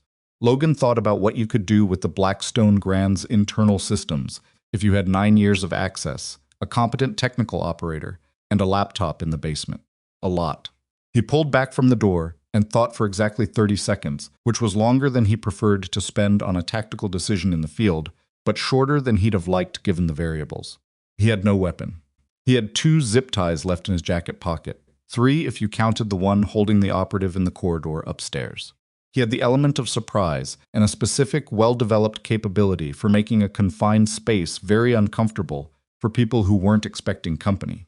Against 4 people in the loading dock, at least one more somewhere to his left outside his sight line, an unknown quantity in the equipment cases, and the clear understanding that the man running this operation had anticipated and planned around multiple failure points already. This was not an improvised setup. This was engineered. He thought about the employee in the folding chair. She was the variable that changed his calculus. You could plan a great deal around known threats, but a civilian in the middle of the space was a constraint that couldn't be ignored. He went back up 4 steps to the landing, where the signal was marginally better, and sent a message to Briggs from Jess's phone. Loading dock. Now, both of your trusted staff if you can get them there in 5 minutes. Come through the external delivery entrance, not the interior stairwell. He waited. No reply. The gala was in chaos upstairs, 400 people in darkness, emergency lighting, staffs, trying to manage the situation. Briggs was almost certainly dealing with crowd management and couldn't be checking his phone every 30 seconds. Logan put the phone away. He thought about Maya, very briefly, not with fear, just the way you think about something that matters to you when you're about to do something that carries risk. She'd be watching game shows with Mrs. Fayette right now, probably negotiating for a snack she wasn't supposed to have. He was very good at negotiating. He'd watched her talk Mrs. Fayette into late-night ice cream on 3 separate occasions, using argument structures that were frankly more sophisticated than what most adults deployed. She was going to be fine. She was always fine when he wasn't there. That was the thing he'd been slowly coming to understand about being a parent and being the kind of person who put himself in rooms like this one. Your child was not diminished by your absence, and your need to return was real and legitimate, and those two things could both be true without one canceling the other. He went back to the door. The man with the authoritative voice had moved into Logan's sightline now. 60s, silver-haired, the kind of physical presence that came from decades of operating in environments where authority was the primary currency. He was holding a phone and looking at it with the tight expression of someone whose operation had just reported a setback the operative in the corridor. Logan assumed, or the failed Eastern Corridor entry, or both. "We need her down here," he said to Miles. Bringing her to the loading dock wasn't in the original plan. The original plan is dead. The corridor move failed. We have the documents and we have the leverage. We bring her here, we conclude it, and we're gone in 20 minutes. Miles looked at the folder in his hand. Someone was in that corridor with her. It wasn't a guest. I know. Then someone knows about the operation. Someone knows about the corridor move, the man said. They don't know about this. Logan let himself breathe through that. They didn't know about this, which meant they hadn't anticipated a second breach of the loading dock following the first walkthrough, which meant they believed their position was still secure. That was the opening. He looked at the folding table, at the young man with the laptop, at the woman in the chair. He looked at Miles, who was standing with his back partially to the door. He looked at the equipment cases. He looked at the freight elevator. The freight elevator was to his left when he entered, approximately 12 feet from the door, on the far wall. If he came through the door moving right instead of straight, he'd have the wall at his back, and would be in the space between the door and the cases before anyone in the room's center could respond effectively. The man to his left, the silver-haired man, would be the first to react because he was the one facing the door. Miles, with his back partially turned, would be second. The technical operator at the laptop was the problem. Hands on a keyboard meant hands not doing anything threatening, but they were also hands that could execute something damaging in the time it took Logan to cross the room. He needed to be fast enough that the laptop became irrelevant before it could be used. He looked at the door gap one more time, placed everyone in the room, precision with the precision that 11 years of doing this kind of work had built into his spatial awareness, and then he stopped planning, because planning had reached its useful limit. He pushed the door open and went in. He went right, exactly as he'd calculated, and covered the distance to the silver-haired man in 4 steps. The man's reaction was fast, better than Logan had expected, which confirmed a background he'd already suspected, but fast and prepared are not the same thing, and the man had been standing with his weight distributed for conversation, not for someone coming through a door at speed. Logan had his arm and his balance before the man could complete the turn. Miles said something. Logan didn't catch the specific words because he was managing 2 things simultaneously, and then Miles stepped back rather than forward, which told Logan something important about how Miles had spent his 9 years. Planners stepped back. Operators stepped forward. The young man at the laptop stood up, knocking his chair backward, and looked at Logan with an expression caught between alarm and the specific frozen quality of someone who doesn't know their job description well enough to know whether this situation falls inside or outside it. "Close the laptop," Logan said. He said it the same way he'd told the operative in the corridor. Don't, not loud, not theatrical, just clean and specific, and without the question mark that would have let someone argue with it. The young man closed the laptop. The hotel employee in the folding chair made a small sound, not quite a word, something more fundamental than that. Logan didn't look at her directly, because he couldn't afford to shift his attention, but he registered that she was upright and uninjured, and that had to be enough for now. "Miles," Logan said. Miles Grayson looked at him across the loading dock floor.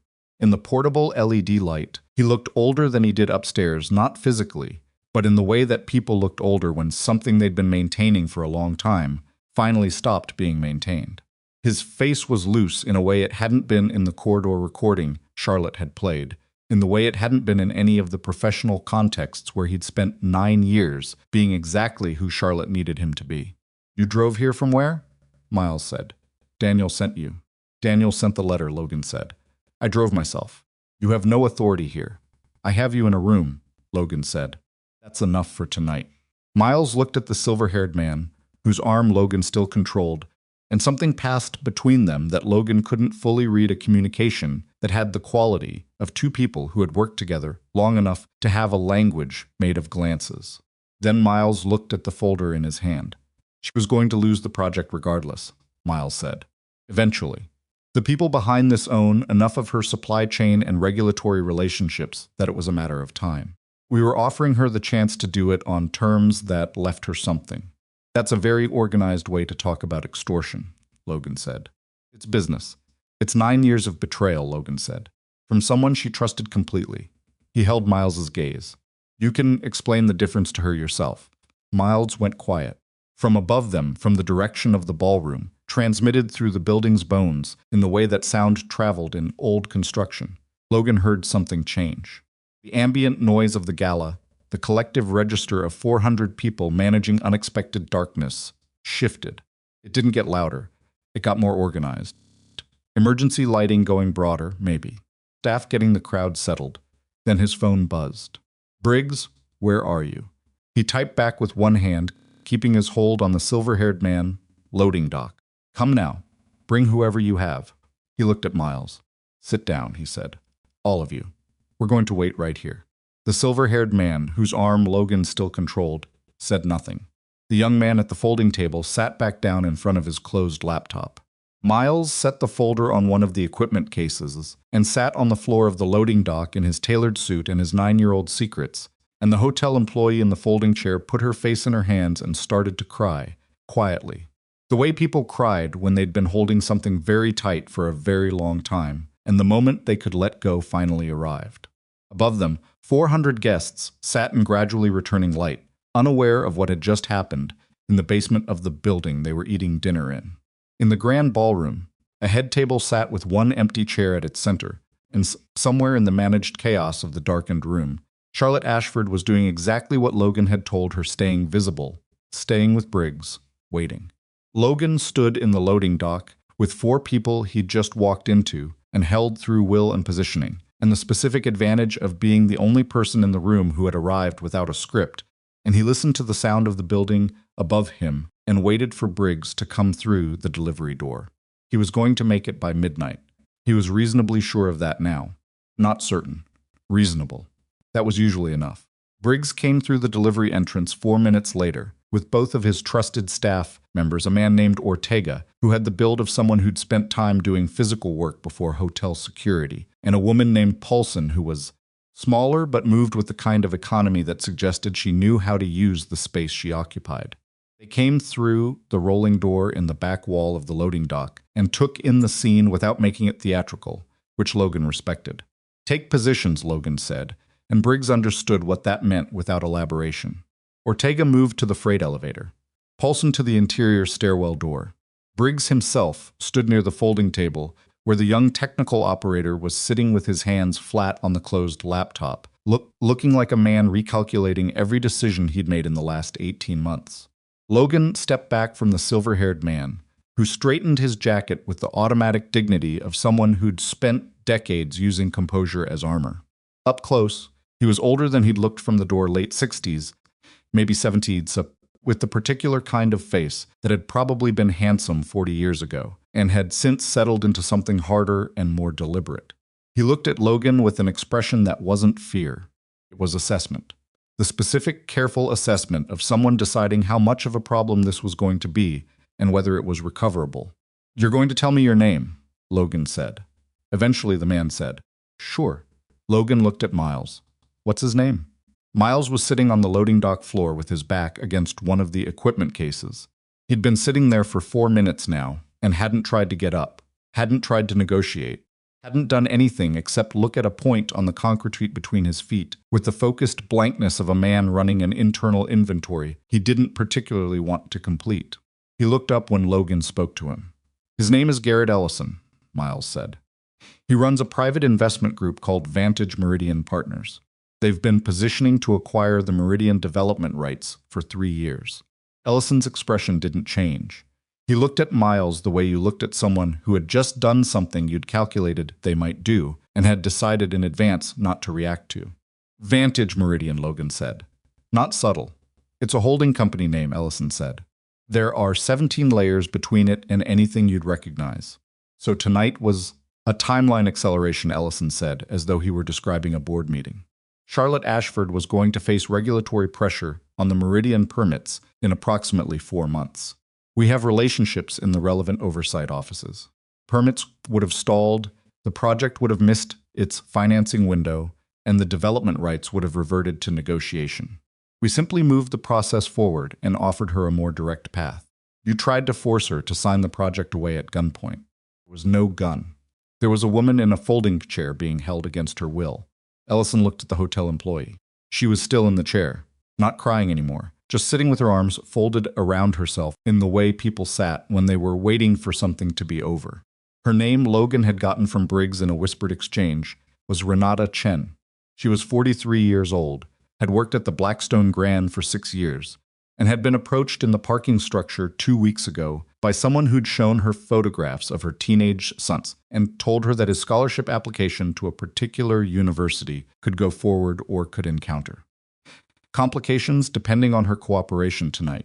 Logan looked at Ellison and didn't say anything else about the gun comment, because the argument wasn't worth the time, and Ellison knew it wasn't a good argument and was making it anyway as a reflex. The way powerful people often did not because they believed it, but because the habit of defending their position was so ingrained. It happened automatically, even when the position was indefensible. He crouched in front of Miles. Miles looked at him. 9 years of his professional life were in the room right now. Everything he'd built, and everything he'd gradually dismantled while pretending to build, and he had the look of a man who was very tired of the weight of it. "How did it start?" Logan said. Miles was quiet for a moment. Then small. It was always small at first. He looked at his hands. "Ellison's organization approached me 8 months after I joined Charlotte's operation. They knew my background. They knew my access level. They asked for scheduling information, nothing classified, just her calendar, her travel patterns. They said it was competitive intelligence, corporate due diligence." He paused. "Paid well. And I told myself it was nothing that would hurt her directly. But it grew. Everything grows." Miles said it without self-pity, just as a statement about how things worked. "The next ask was larger. Then the next. And somewhere in there you've crossed a line you can't uncross. And then the information they have about what you've already done becomes the leverage that keeps you doing the next thing." He looked up at Logan. "You know how coercion works. You understand the mechanics." "I understand them," Logan said. "That doesn't make 9 years of it a mistake you wandered into." Miles looked back at his hands. "No," he said, "it doesn't." The freight elevator made a sound, the cable mechanism engaging somewhere above them. Ortega stepped toward it, and Logan stood up and looked at the elevator door. Briggs moved his hand to the radio on his belt. The elevator came down slowly, the way freight elevators always did, without the speed that seemed appropriate to the moment. The door opened, and Charlotte Ashford stepped out. She was still in her charcoal gown, and she was still holding her phone, and she looked, in the portable LED light of the loading dock, like someone who had spent the last 20 minutes managing the visible portion of a crisis while simultaneously moving toward the invisible portion, because the invisible portion was where she needed to be. She looked at Logan first, just a quick check, a visual confirmation that he was standing and intact, and then she looked at the room. She looked at Ellison, at the folding table, at the equipment cases, at Renata Chen in the folding chair, who looked back at her with the exhausted relief of someone who had just seen their own rescue arrive in a charcoal evening gown. Then she looked at Miles. She stood very still. Miles got to his feet slowly, the way people got up when they had nowhere they needed to get to. He straightened his jacket and looked at her, and for a moment neither of them said anything, and the loading dock held the specific silence of a very old wrong finally becoming visible. "Miles," she said. It wasn't a question, it wasn't an accusation. It was just his name. said in a way that contained everything that came after it: 9 years of trust, 9 years of reliance, 9 years of a professional relationship that she had considered, by every available evidence, to be one of the stable and dependable things in a life that required a great deal of managing instability. Charlotte. He said her name with the same flatness, the same weight. How long, she said. From the beginning, he said. Almost. She absorbed that. Logan watched it go through her, watched her take the specific impact of almost from the beginning and hold herself steady against it. Not because she wasn't feeling it, but because she'd learned, at some cost and over a long time, how to feel things without letting the feeling make the decisions. The compliance failures last year, she said. The permit delays on the Harborview expansion. The security audit that found nothing when I knew something was wrong. Her voice was level, but there was something in it now. Something that wasn't anger exactly. More like the specific grief of understanding. That was all you. Not all of it, Miles said. Some of it would have happened regardless. I shaped the responses. Made sure the timing worked in their favor. He glanced at Ellison. Made sure certain things weren't found when they should have been. Daniel found them. Daniel was better than I anticipated. Miles said, and he said it without bitterness, almost with something like professional respect. He noticed patterns I thought I'd buried well enough. When I realized what he was documenting, I started building a case to have him removed. I didn't arrange anything that put him in physical danger. I want you to know that. You want me to know that, Charlotte repeated. Yes. She looked at him for a long moment. Do you understand that the distinction doesn't help you? Miles looked at the floor. Yes, he said. I know. Ellison, who had been standing through this exchange with the impatience of someone accustomed to controlling the tempo of conversations, said, This is a private business matter between parties. Whatever has happened tonight can be resolved in a way that serves everyone's interests. Ms. Ashford, you're a practical woman. The Meridian permits will face regulatory challenge regardless of tonight's outcome. The people I represent have the relationships to ensure that. We can discuss terms that leave you— Stop talking, Charlotte said. Ellison stopped. Not because he was intimidated, he wasn't, or at least he was managing it, but because the way she said it removed the available options. It was the voice of someone who had sat in enough rooms, with enough men who believed their position, made them the final word on any subject, to have developed a specific, precise way of ending that particular conversation. She looked at Logan, the documents. Logan picked up the folder from the equipment case where Miles had set it. He handed it to Charlotte without opening it. She took it, looked at the cover, and tucked it under her arm. The woman in the chair, Charlotte said. Renata Chen, Logan said. Hotel staff. They used her son's scholarship as leverage. Charlotte looked at Renata. The expression on her face shifted into something that wasn't the controlled professional register she'd been operating in. For most of the evening, it was something more direct, and more tired, and more genuinely human than that. I'm sorry this happened to you, she said. It's over now. Renata nodded, but didn't say anything.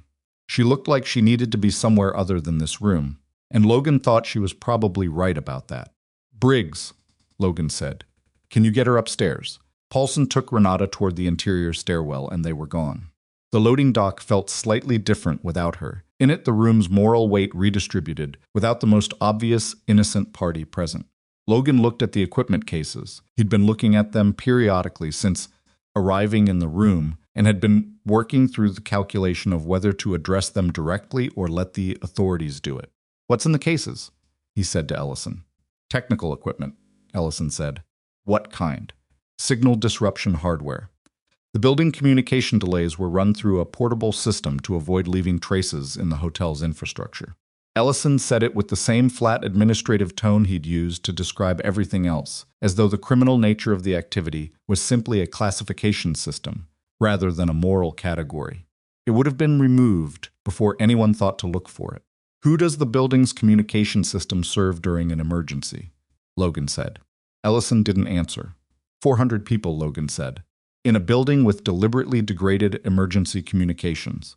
If something had gone wrong tonight, a fire, a medical emergency, anything requiring immediate response, the 90-second delay your system introduced could have. Nothing was going to go wrong, Ellison said. You don't know that, Logan said. You never know that. That's why emergency systems exist at standard response times instead of degraded ones. He looked at the cases and then at the young man at the folding table. Open them. The young man, he looked about 26, and Logan had been revising his assessment of him throughout the evening, from operative to technician, to something closer to contractor, who had not fully understood what he was contracting, for looked at Ellison. "Open them," Ellison said, with the resignation of someone who had calculated that the battle for this particular position was already lost. Cases contained what Ellison had described rack-mounted signal hardware and a secondary laptop system, the kind of portable communications infrastructure that security firms used for legitimate event management, and that the same hardware, configured differently, could use to degrade a building's existing systems. The young technician, whose name turned out to be Breton, explained how it worked in a rapid, slightly desperate way that had the quality of someone providing information they hoped would be recorded as cooperation. Logan let him talk. Briggs listened and took notes on his phone. Charlotte stood with the folder under her arm and listened and said nothing. When Brett finished, Logan said, "Is the delay still active?" "No," Brett said. "I shut it down when you came through the door. It seemed I shut it down." "Good." Logan looked at Ellison, at Miles, at Brett. He thought about the sequence of the evening from the beginning: the lobby, the cameras, the emergency exit sensor, Maria Velas, the corridor, the operative against the wall in the alcove upstairs, and this room. The specific, methodical work of an operation that had been planned carefully and had encountered, in the form of a man in worn boots carrying a plain envelope, a variable it hadn't planned for. "What happens now?" Miles said. He asked it quietly, without drama, as though he were asking about a schedule change. "We wait for the authorities," Logan said, "and you talk to them." "I'll cooperate," Miles said. "I made that decision on the way down in the elevator." Logan looked at him. "You were in the elevator?" "Charlotte came down and I came down behind her." "She didn't know." He looked at Charlotte. "I could have gone another direction. Used the service exit while everyone was managing the situation upstairs." He paused. "I didn't." Charlotte was looking at him with an expression Logan couldn't fully read and didn't try to. Whatever was passing between them was a 9-year thing, and it belonged to them, not to him. "Why?" she said. Miles was quiet for a long moment. "'Cause Daniel spent 4 months scared to death collecting evidence and sent it to someone he trusted to make sure it reached you," he said. "And because I've been doing this long enough to know when something is finished." He looked at the folder under her arm. "It's finished." Nobody said anything for a moment. The loading dock held them all: Ellison with his composure, and his lawyers waiting to be called. Miles with his 9 years of ledger that now had to be opened and examined. Brett with his technician's conscience arriving approximately 6 hours too late, and Logan standing in the middle of it with his jacket and his zip ties, and the increasingly clear awareness that the physical part of the evening was over. Charlotte looked at Logan. "You should call your daughter," she said. He blinked. "It's 11:20, she said. "You told her midnight. Call her now so she's not waiting." He hadn't thought about that in the last. He checked internally 45 minutes, which was unusual for him. He normally maintained a parallel awareness of Maya's timeline running alongside whatever he was doing, a background thread that checked in periodically and reminded him of where she was and what she needed. He took out his phone and stepped toward the delivery entrance, where the signal was better, and called Mrs. Fayette's landline. It rang 3 times, and then Maya answered, which meant she'd been sitting near the phone, which meant she'd been paying attention to the time. "Hey, Bug, are you done?" "Almost," he said. "I'm going to be a little late. Is Mrs. Fayette okay with that?" There was a muffled exchange. Maya relaying the question with her hand over the receiver, which was a habit she'd developed at approximately age 5 and had never stopped despite the fact that he could hear everything she said. And then, she says that's fine, and also she says you owe her a plant. Plant. She says you broke her fern last time you were here. He thought about it. He had no memory of the fern. Tell her I'll get her a fern. She says get a good one. A pause. Are you okay? He looked at the loading dock behind him, the LED lights, the equipment cases, Miles sitting on the floor, Ellison standing with his composure, Briggs on his phone, calling someone who would call someone who would result in the appropriate authorities, arriving at the Blackstone Grand's delivery entrance in approximately 15 minutes. I'm fine, he said. Go back to your show. I'll be home. Okay. She didn't ask for more than that, which was one of the things he loved about her. She had a 7-year-old's complete confidence that he would do what he said he would do, uncomplicated by the adult understanding of all the ways that plans could fail. He hoped she kept that for a while. He came back into the room. Charlotte was standing near the freight elevator, with Briggs talking in a low voice. The conversation had the operational quality of someone already thinking about what came next. Not the rest of tonight, but the rest of the recovery. The security division, the audit, the regulatory relationships that Ellison had said were compromised and would have to be identified and addressed. She was already working. He'd expected that, actually. He went to Miles, who was still sitting on the floor, and crouched in front of him one more time. He wasn't sure why. It wasn't affection, and it wasn't sympathy exactly.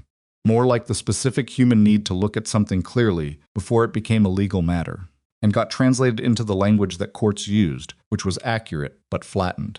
The compliance failures, Logan said. The ones Charlotte mentioned. The Harborview delays. Was any of it reversible? Miles thought about it seriously. Some. The permit delays were bureaucratic. They can be moved forward once the relationships Ellison built are exposed. The audit findings? He paused. I flagged 3 things as low priority that Daniel's documentation shows were significant. Those will need to be re-examined. He looked at Logan. I kept a record. Of what you did? Everything I did. Separately from what I provided to Ellison. Dates, specifics, what I altered and how. He was quiet for a moment. I don't know why I kept it. Insurance, maybe. Or he stopped. Probably because on some level, I knew it was going to end, and I wanted there to be a version of events that was accurate. Whatever that's worth. Logan looked at him. It's worth something, he said. Not everything, but something. Miles nodded. The sound from upstairs had changed again. The gala was managing itself into a different register, the darkness and the disruption receding as the building systems came back to full operation. The 400 guests resettling, the formal dinner resuming in the way that formal events resumed, when the people running them were professionals and the people attending them had paid enough for the evening that they were inclined to let minor crises be absorbed and move on. Charlotte came back from her conversation with Briggs and stood near Logan. She looked at the folder under her arm and then set it on the folding table next to Brett's closed laptop. I want to see what's in those cases properly documented before anything is moved, she said to Briggs. Every piece of hardware, photographed and logged. Understood. She looked at Ellison. Your lawyers will tell you that you have options. They're right, you do. Cooperating fully is one of them. The one I'd recommend. But that's your calculation to make. She looked at him the way she'd looked at things all evening directly, without the performance of emotion, with the specific quality of someone who has looked at a great many difficult things and developed a tolerance for the looking. The Meridian permits are going to move forward. The project will break ground on schedule. You can make the process of getting there significantly simpler by providing a full account of the regulatory relationships you've established and what was done to establish them. Ellison looked at her. For the first time in the evening, the assessment behind his eyes wasn't calculating forward, it was just looking. You're very composed, he said. I'm exhausted and furious, Charlotte said. I'm also functional, which is what tonight requires. She looked at Miles one more time. Miles will cooperate. I believe that. She looked at Logan. Because of you. Because of Daniel, Logan said. Because of both of you, she said. Daniel built the evidence and you carried it in the door and she paused and looked at the room around them. And then you did all of this. She said it without sentimentality, just as a factual accounting. Thank you. Logan didn't say it was nothing, because it wasn't. He didn't say it was his job, because it wasn't exactly that either. He said, you held up your end. Because she had the corridor recording, the composures during dinner, the controlled management of the gala, while her security director was in the basement finalizing a 9-year betrayal. All of that was hers. She nodded. The authorities arrived at 11:53 2 police vehicles and a plainclothes detective named Vasquez, who took in the loading dock scene with the measured, slightly weary competence of someone who had seen unusual things in unusual places and had developed the professional habit of simply addressing what was in front of them. Briggs met them at the delivery entrance and began the briefing. Logan gave his account to a second detective standing near the equipment cases, walking through the evening from the lobby to the current moment in the sequence it had actually happened, without editorializing, without the narrative shaping that people sometimes did when they told stories to authorities. Vasquez, who had been listening from 6 feet away while the second detective took notes, said, You identified the camera configuration in the lobby inside of what, 10 minutes? 7, Logan said, approximately. And the exit sensor. Amber status lights. If they're dark, the camera's off. The alarm strip is active. There's a small LED at the contact point. There wasn't one. He paused. It's not unusual knowledge. Anyone with a building security background would check those. Vasquez looked at him for a moment. Most people with a building security background weren't there to deliver a letter. I was, Logan said. Charlotte was across the room, speaking quietly to another officer. Miles was standing with a detective, talking in the steady, detailed way of someone honoring a decision they'd made. Ellison had said nothing since the authorities arrived and was standing with his arms folded, and the expression of a man who had already begun the mental process of transferring the evening to his legal representation. Brett, the technician, was talking to everyone who would listen. Logan leaned against the wall near the delivery entrance and felt the specific physical accounting that happened after an evening like this one, not injury. Nothing had gone that far, but the accumulated cost of sustained alertness and physical effort, the way the body presented its invoice when the situation downgraded from active to resolved. His left shoulder ached from the corridor engagement. His right knee was making the complaint it had been making since a training injury in year 7 of his service. He was tired. He thought about the drive home. 2.5 hours, the same route he'd come in on, except now it would be after midnight, and the roads would be emptier. And he could make it in slightly less time if the state police weren't running speed traps on the interchange. He thought about pulling into his driveway and the specific way the house looked at that hour, the porch light he left on when he went out, the dark windows except for whatever Maya had left on in her room before Mrs. Fayette turned it off, the ordinary and specific geography of his life. He thought about Daniel Rice, wherever Daniel Rice was tonight, who had spent 4 months alone with a growing accumulation of evidence and the growing fear that went with it, and who had called a man he'd met at a charity event 3 years ago and trusted him to carry a letter across 2.5 hours of highway because he'd run out of people he was sure he could trust. He hoped Daniel was somewhere safe. He had a reasonable basis for that hope. Vasquez came back. We're going to need your full contact information and a written statement at some point in the next 48 hours. I know how it works, Logan said. I figured. Vasquez looked at him. The woman, Ms. Ashford, she said. You've been here since about 5 o'clock. 4:47, Logan said. Long evening. Shorter than some, Logan said, and meant it literally. Vasquez made a small sound that might have been acknowledgement and went back to his work. Logan pushed off the wall and went to find Charlotte, because there was one more thing that needed to be said before he got in his car and started the drive back. She was near the freight elevator, talking to Howard, her executive director, who had apparently come down from the ballroom at some point and was now doing what executive directors did, absorbing information and beginning to organize the response architecture. He saw Logan coming and excused himself with the practiced tact of someone who understood when a conversation needed to be private. Charlotte looked at Logan. She was tired. She was letting it show now, slightly, the way people let things show when the immediate requirement for not showing them had passed. Her makeup was still intact, but her posture had shifted. She was carrying herself differently than she had at 9 o'clock, with less of the formal vertical of a public event and more of the private, slightly forward lean of someone at the end of a very long day. The gala, Logan said. Howard is handling it. People are mostly still there. It became a talking point. She looked at him. How the power outage was managed smoothly. It wasn't managed smoothly. No. But perception is... She stopped. Actually, I don't care about perception right now. People can think what they want about the gala. He nodded. When Daniel's documentation goes to the regulatory offices, and it should go as soon as possible, tomorrow if you can. My legal team is being called as we speak. Good. Ellison named specific relationships. His technician, Brett, he has technical documentation of the system interference in the building tonight. That's a separate criminal matter from the coercion, but it reinforces the broader picture of what Vantage Meridian was doing. He paused. There are 17 layers between Ellison's name and anything recognizable, he said. Your lawyers need to start at the outside and work in. She was watching him as he talked. Not the way she'd watched him initially evaluating the man in the worn boots, but differently. With the kind of attention that didn't need to decide anything, just absorb. You're giving me a legal strategy in a loading dock at midnight, she said. I'm giving you the things I noticed, he said. What you do with them is yours. She was quiet for a moment. Then I'd like to offer you something. He waited. Not tonight. I know you need to go home. She looked at him steadily. I'm rebuilding my security operation from the ground up. Every protocol, every personnel position, every vendor relationship, it all has to be examined and rebuilt. Because 9 years of compromised oversight means I don't know what's clean and what isn't. She paused.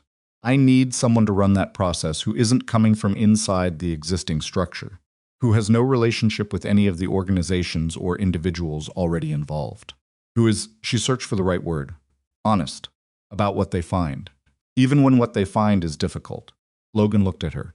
I consult independently, he said. I set my own schedule. I don't take assignments that require extended travel. My daughter is 7, and she needs, I know, Charlotte said. Daniel's letter, Maya, Mrs. Fayette, the game shows.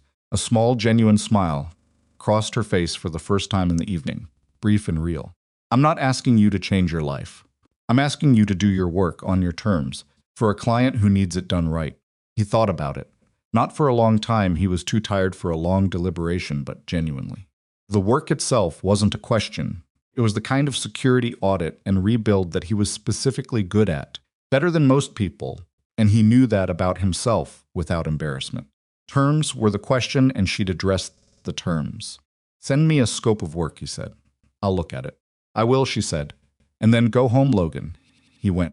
He retrieved his car from the parking structure, tipped the attendant the cash he had in his jacket pocket, which turned out to be $11, which was not a great tip but was what he had, and pulled out onto the street at 12:04 in the morning. The city was doing what cities did at midnight, thinning out but not empty. The specific nighttime economy of a place large enough to never fully stop. He drove the on-ramp and got on the highway and pointed himself toward home. And the city fell behind him in the rearview mirror the way cities always did when you left them. All that light compressing into a glow on the horizon that got smaller and then was gone. He drove in silence. He didn't listen to music or the radio. He was tired enough that the silence was its own thing, a presence rather than an absence. He thought about Miles Grayson sitting on the loading dock floor in his tailored suit, about the specific arithmetic of 9 years, how long it was, what fit inside it, what you could rationalize across that span. If you started with something small, and each subsequent step looked like only a small increment from the last. He didn't feel sorry for Miles exactly, but he understood in the specific way that someone understood something they had actively worked to guard themselves against, how a person got there. The small first step, the leverage that followed, the way the exit kept getting further away, the longer you walked in the wrong direction. He thought about Daniel Rice, alone in whatever safe location he'd chosen, waiting to find out if the thing he'd spent 4 months building had reached the person it needed to reach. He was going to call Daniel tomorrow. He was going to call the working number. The line Daniel had called from was dead, but Carver could probably find one, or Charlotte's legal team would have a way to reach him through the investigation. He was going to call and tell him that it had gotten there, that it had worked, that he could stop running. The exit for his town came up at 1:47, and he took it and drove the familiar roads in the dark. The gas station, and the diner that was closed, and the elementary school that Maya attended, where her classroom had a window that faced the parking lot, and she waved at him through it, sometimes on the mornings. He dropped her off and had a reason to circle back past. He pulled into his driveway at 2:03. The porch light was on. The house was quiet. He sat in the car for a moment before getting out, not for any particular reason, just the natural pause between one thing and the next. The moment when you let the body understand that the evening was finished and something else was beginning. He went inside. The house had the particular smell of a house where someone had been cooking earlier, and the windows had been closed, warm and specific in a way that belonged entirely to this place and no other. He took off his boots in the hallway and left his jacket on the hook by the door and went upstairs. Maya's room was at the end of the hall. The door was open 3 inches. She'd insisted on 3 inches, specifically since she was 4 years old, not 2, not 4, 3. The precise specification of a child with a strong interior geometry, and there was no light from inside, which meant she'd gone to sleep at a reasonable hour, and Mrs. Fayette had managed the transition without incident. He pushed the door open the rest of the way and stood in the doorway. She was asleep on her side, her hair spread across the pillow, one arm wrapped around the stuffed rabbit that she still slept with and would deny, in daylight, having any particular attachment to.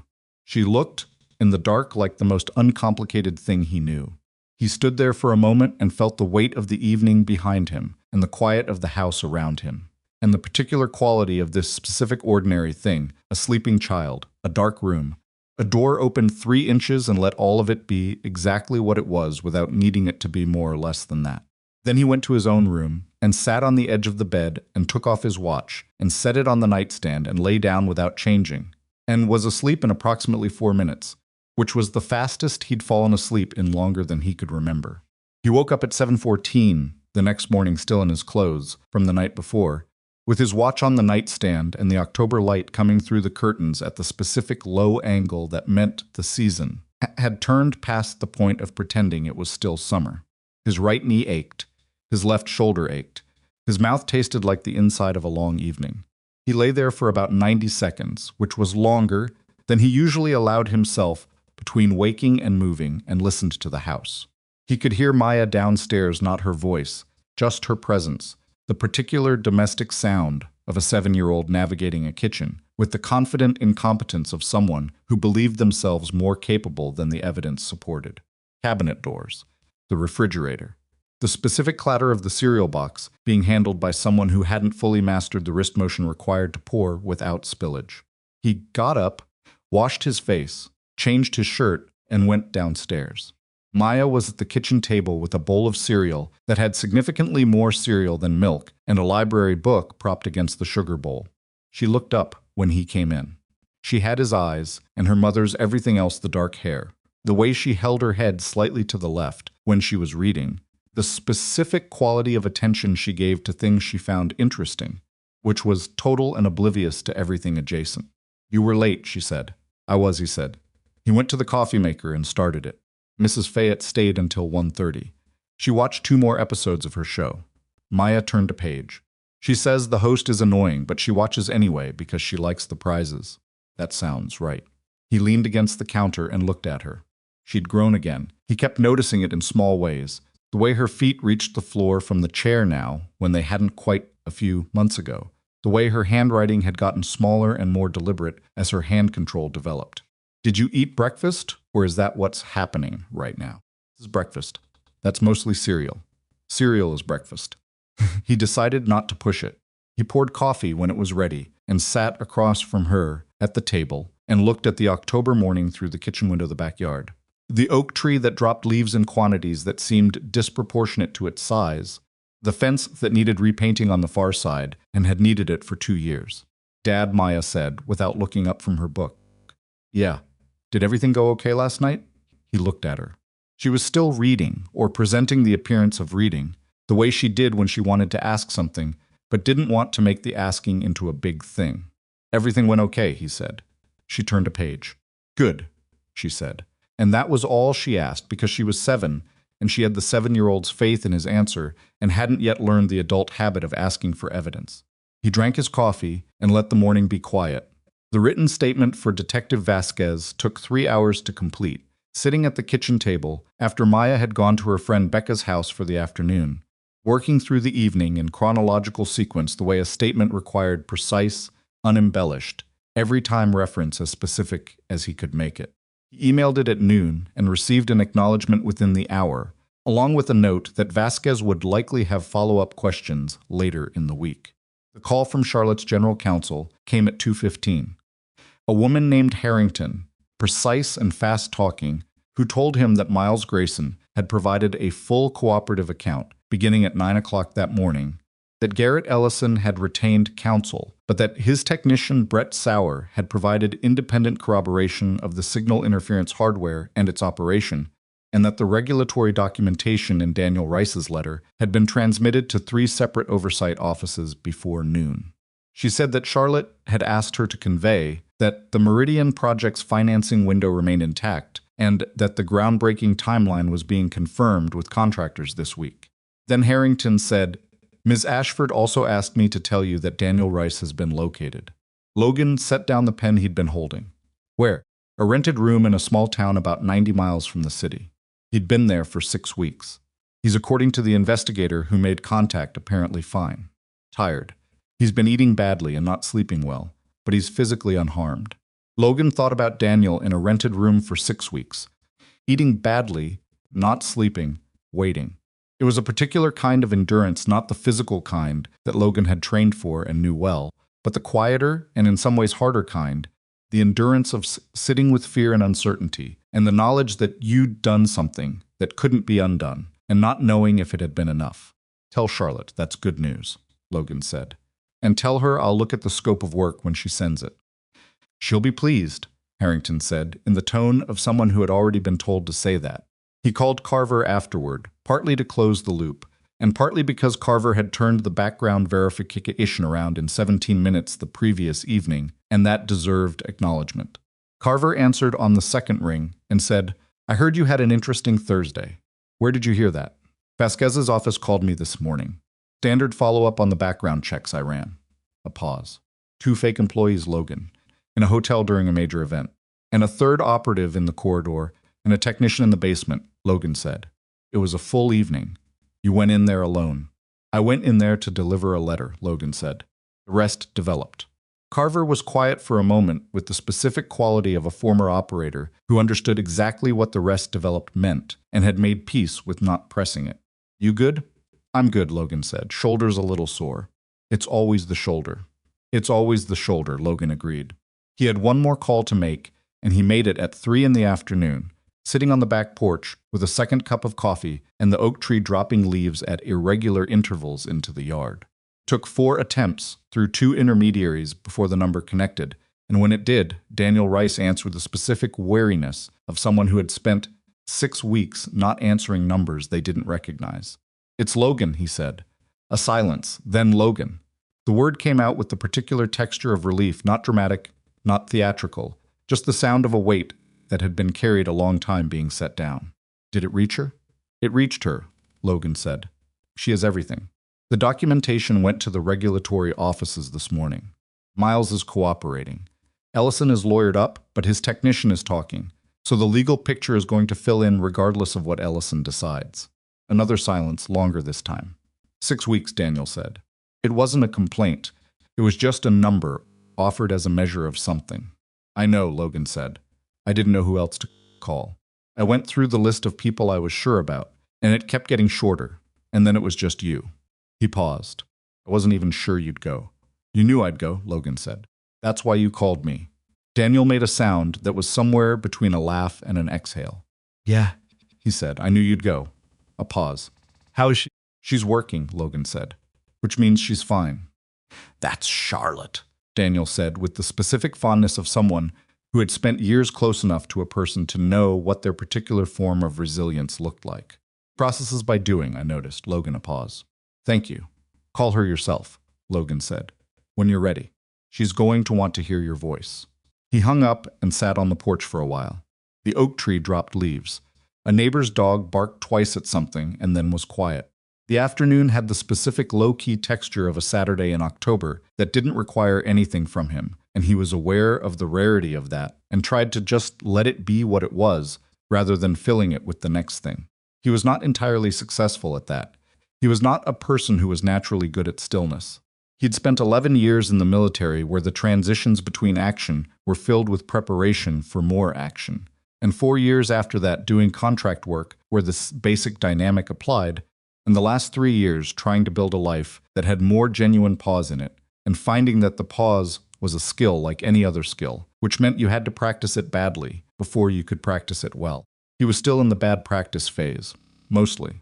Maya came home at 5 with a friendship bracelet she'd made with Becca's craft kit and a scraped knee from falling off Becca's back porch steps and the detailed account of the fall that 7-year-olds provided, which included every environmental factor in the sequence leading up to the scrape and a precise description of the sound it made. Cleaned the scrape and applied a bandage and listened to the whole account because the account mattered to her and therefore it mattered. Does it hurt? He asked. A little, she said. Not that much. She looked at the bandage. Can we have pasta for dinner? We can have pasta, he said. He made pasta. It was not exceptional pasta. He was a competent cook in the way that people were competent at things they did regularly without particular passion. And pasta was within his range, but it was warm, and there was enough of it. And Maya ate 2 bowls while telling him about the book she'd been reading at breakfast, which turned out to be about a girl who discovered she could talk to horses a premise she found entirely credible and was prepared to defend with some vigor if challenged. He did not challenge it. After dinner, she did her reading homework at the kitchen table while he cleaned up, and then they watched 40 minutes of television, her choice, which meant an animated show about a group of animals running a bakery. Premise, Logan found less credible than the horse communication novel, but kept that opinion to himself. And then he took her upstairs, and she brushed her teeth, and he turned off the light and left the door 3 inches open. He went back downstairs and sat in the living room in the quiet. Scope of work from Charlotte's office arrived by email at 8:47. He read it carefully, which took about 20 minutes, because it was thorough. Harrington had prepared it, clearly, and Harrington was someone who believed in comprehensive documentation. The scope covered the full security audit of Ashford Capital's operational infrastructure, physical security, digital systems, personnel vetting protocols, vendor relationships, access management, event security frameworks. It was in scope approximately 6 months of work. The proposed structure was flexible. He could set his own schedule, work remotely for the portions that allowed it, and be on site for the portions that required physical assessment. The rate was fair. More than fair, actually, in the way that Charlotte Ashford did things without the lowball that some clients offered independent consultants, assuming that flexibility was leverage. She wasn't using his schedule flexibility as a reason to discount the work. He noted that and filed it under the category of what you learned about people from the specifics of how they paid. He sent back a single-line reply, "I'll start the week after next. Send me your current vendor list and the last 3 years of security audit reports to begin the file review." The reply came back in 4 minutes. Charlotte herself, not Harrington, already compiled. Sending now. "And Logan, I'm glad you drove 2.5 hours. He looked at that for a moment, then closed the email. The weeks that followed had their own rhythm. Monday through Wednesday, he worked on the file review from his home office, a room that had been intended as a guest room when he bought the house and had gradually become something else, with a desk and a filing cabinet and a wall, where he could put up the organizational materials that complex projects required. He read 3 years of security reports and found in them the specific fingerprints of Miles Grayson's interference, the small deprioritizations, the buried findings, the vendor relationships that had been quietly extended beyond their usefulness, and the new ones that had never been properly vetted. It was painstaking work, the kind that required sustained attention to the gap between what a document said and what the underlying reality must have been, and he was good at it. Thursdays and Fridays, he drove to the city for on-site assessment, walking the physical security infrastructure of Ashford Capital's office building with the same systematic attention he'd applied to the Blackstone Grand, except this time he had full access and institutional cooperation, and nobody was trying to stop him. He met Charlotte twice a week in a conference room, where she asked direct questions and he gave direct answers, and if the findings were uncomfortable, and several of them were, places where Miles's interference had created vulnerabilities that went deeper than anyone wanted to find. She listened without deflecting and wrote down the remediation steps without arguing about them. She was a good client.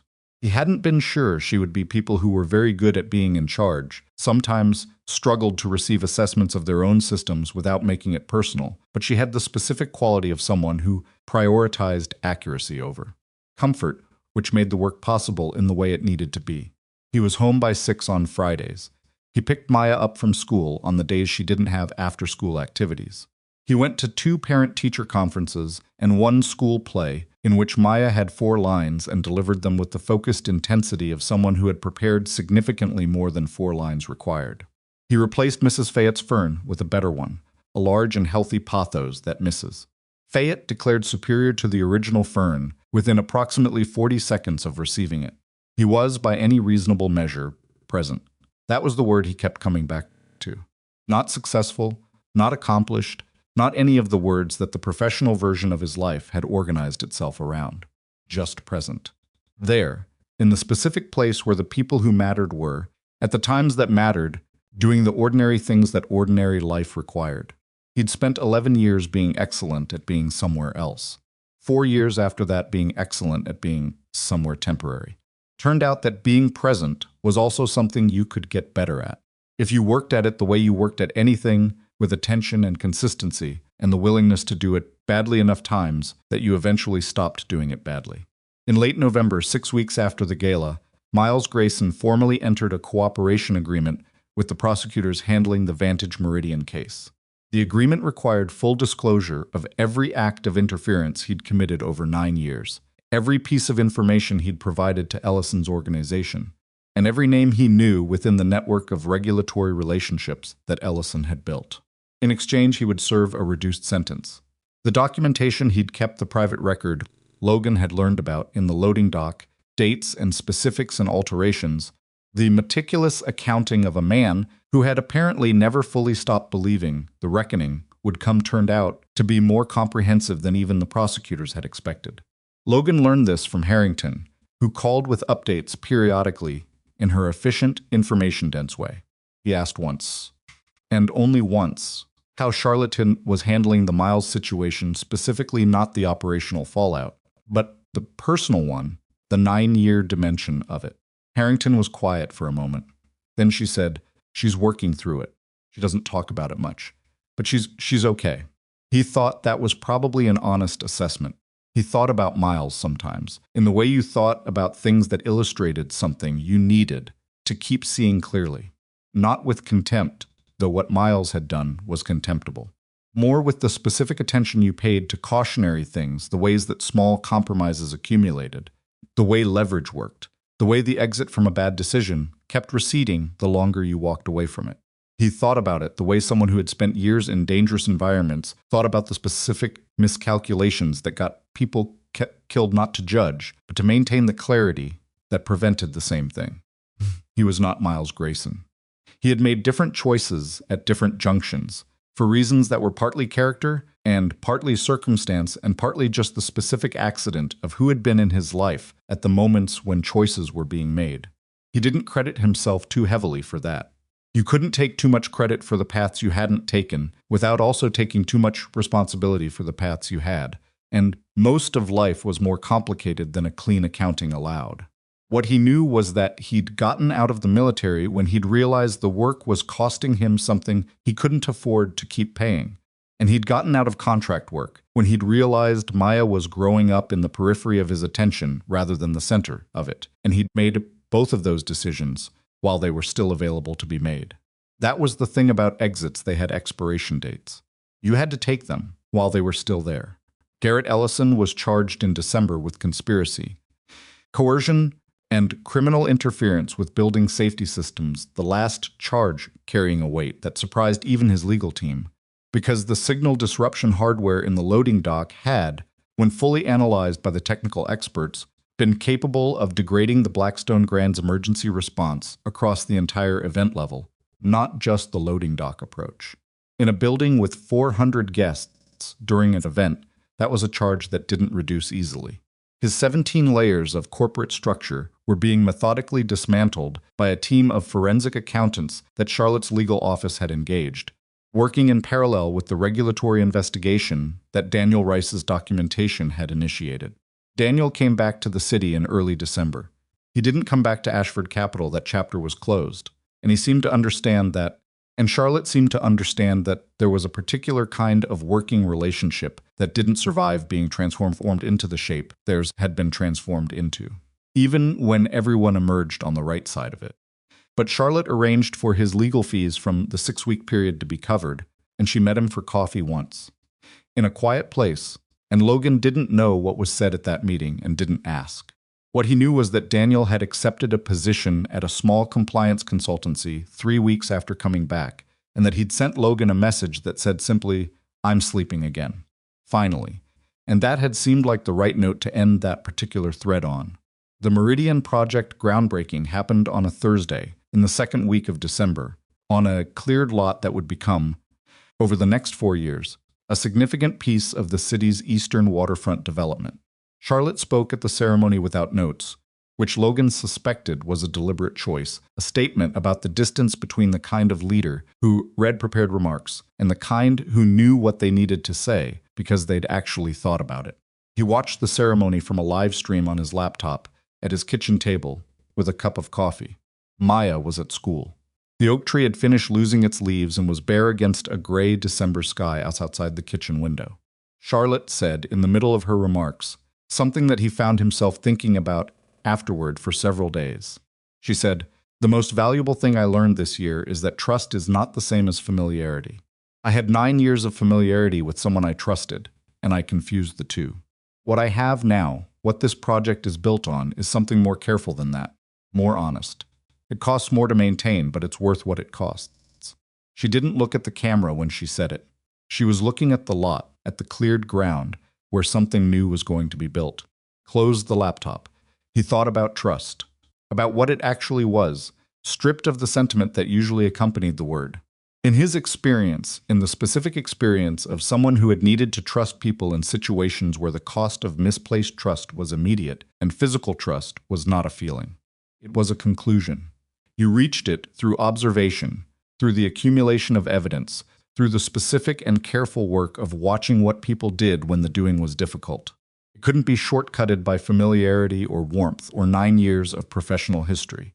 It had to be earned in the places where earning was hard. He had trust in a handful of people, and in every case it had been built slowly and tested regularly, and was not unconditional. He thought that was probably the right architecture. The security audit wrapped in the 3rd week of December, 2 days before Christmas. The final report was 47 pages and covered every dimension of the scope Harrington had outlined, with remediation recommendations prioritized by urgency and a timeline for implementation that was realistic rather than optimistic. He delivered it to Charlotte in the conference room, in person, because he thought 47 pages deserved a person at the table rather than an email attachment. She read the executive summary while he was there, which took 12 minutes. Then she looked up. "The Kellner-vendor relationship," she said. "That goes back 7 years. 6.5, Logan said. Miles established it in what looks like month 3 of his work with Ellison. Kellner provided physical security equipment for 3 buildings in your portfolio. 2 of the installations have access hardware that was certified, but was sourced through a supply chain that Ellison's organization had visibility into, meaning they could have had access to the access systems. Potentially, it would require significant additional analysis to determine if it was ever exploited. I recommend assuming it was, and treating those installations as compromised until they're replaced." He paused. "It's expensive." "Yes," Charlotte said. She looked at the page without expression. "Do it." He nodded. "The personnel vetting section," she said. "The new protocol you've outlined, it's more intensive than what most companies use. It's appropriate to your threat profile," he said. "You're a high-value target. Your security personnel need to be vetted accordingly." She looked at him. "You know that most of my security candidates are going to balk at the level of background review you're recommending. The ones who balk aren't the ones you want," Logan said. She thought about that for a moment. Then she nodded. "All right." She closed the executive summary. "What's your assessment?" "Overall." "Not the report version, the version you'd give me if we were just talking." He thought about it. "You had a significant vulnerability, and you were unlucky enough to have someone patient enough to exploit it over a long timeline. The vulnerability is fixable. It's mostly structural protocols and oversight gaps, and those can be addressed with the right systems and the right people. Patience required to build what Miles built is rarer than most people think. You're less likely to face it again now that the specific relationships that made it possible have been exposed. But not impossible." "No," he said. "Not impossible. Which is why you do the work." She looked at him steadily. "Would you be willing to do an annual review? Not a full audit, a check-in.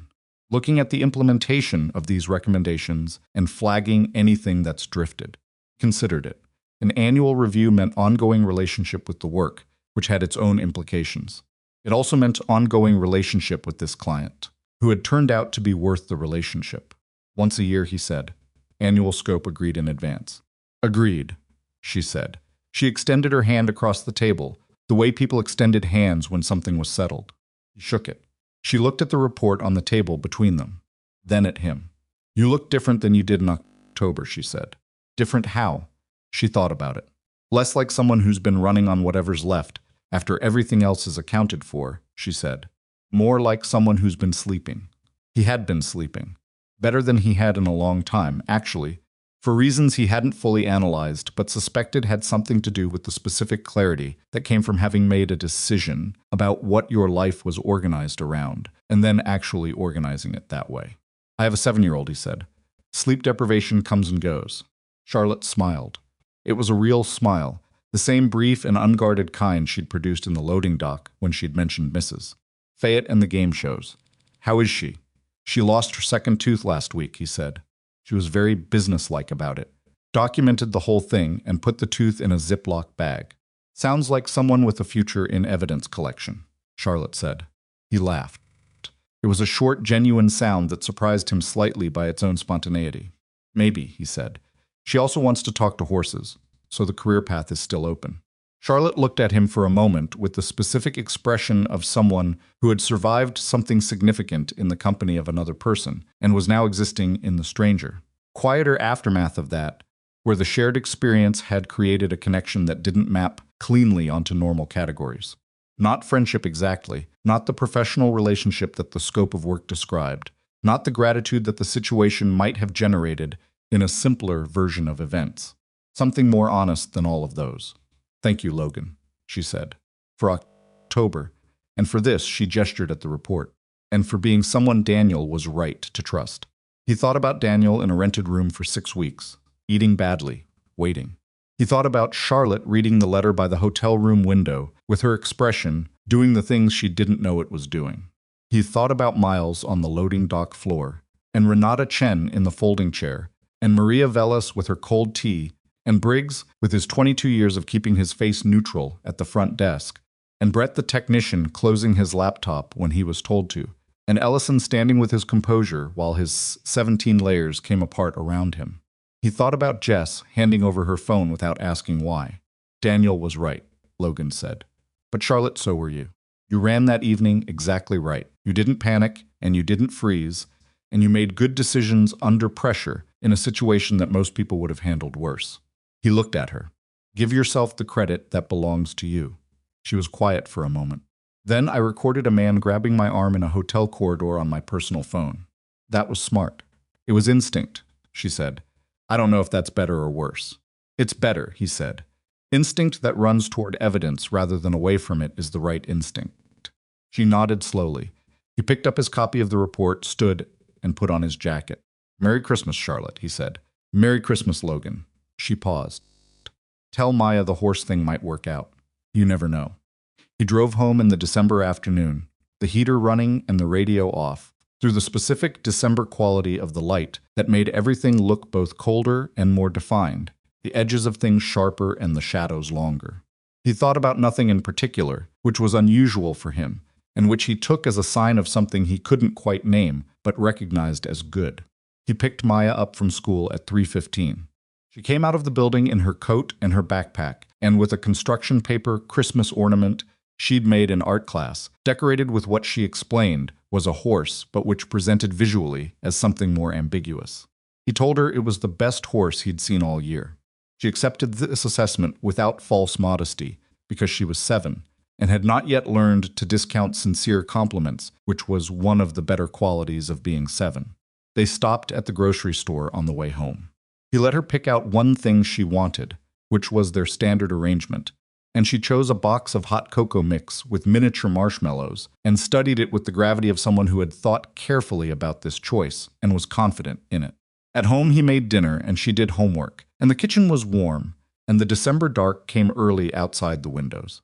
After dinner they made hot cocoa, and he helped her hang the construction paper ornament on the tree they'd put up the weekend before a real tree, a modest one, because Maya had opinions about fake trees that she'd expressed clearly, and at length she fell asleep on the couch watching the Animal Bakery show, the mug still in her hand, and he lifted the mug carefully and set it on the table and covered her with the blanket from the back of the couch.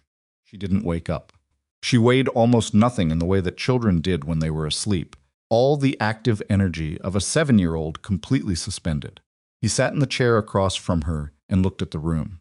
Tree with its lights and its construction paper ornament. The mug on the table. The television still going softly. The specific ordinary geography of a life that had been, for a long time, organized around the wrong center, and was now organized around the right one. He didn't feel like a hero.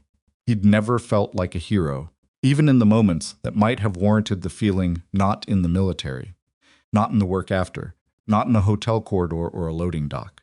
Heroism was a narrative applied from the outside, a story other people told about sequences of events, and it flattened the events themselves into something cleaner and more intentional than they ever actually were.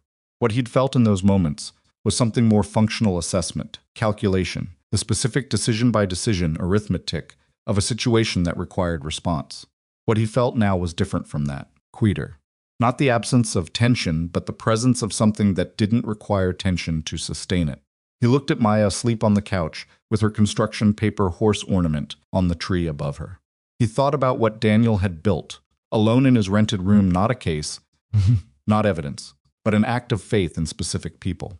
In Charlotte's capacity to withstand what the letter contained.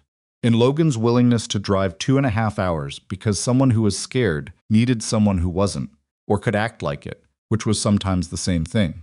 He thought about what trust actually required. Not the feeling of it, not the history of it, but the daily, unspectacular work of being someone who showed up to the things that mattered. The ordinary discipline of presence. He'd spent years being very good at extraordinary things in extraordinary places. He'd been less consistently good at the ordinary things in the ordinary place, where his daughter grew taller and lost teeth and made construction paper horses and chose hot cocoa with miniature marshmallows because she had. Thought carefully about what she wanted, and she knew. That was the thing he was working on now. Not perfectly, never perfectly, but genuinely, day by day, in the specific and unspectacular way that the most important things got done. Outside, December was doing what December did, indifferent to all of it, and somehow appropriate anyway. Cold, the dark, the tree lit up in the living room window. Maya slept. Logan sat in the chair across from her and let the evening be exactly what it was. Some victories don't look like victories from the outside. They look like a man in an old jacket, sitting in a quiet room while his daughter sleeps. They look like a cup of cocoa on a table, a light left on, a door opened exactly 3 inches, because that's how it needs to be. They are, nonetheless, the kind that last.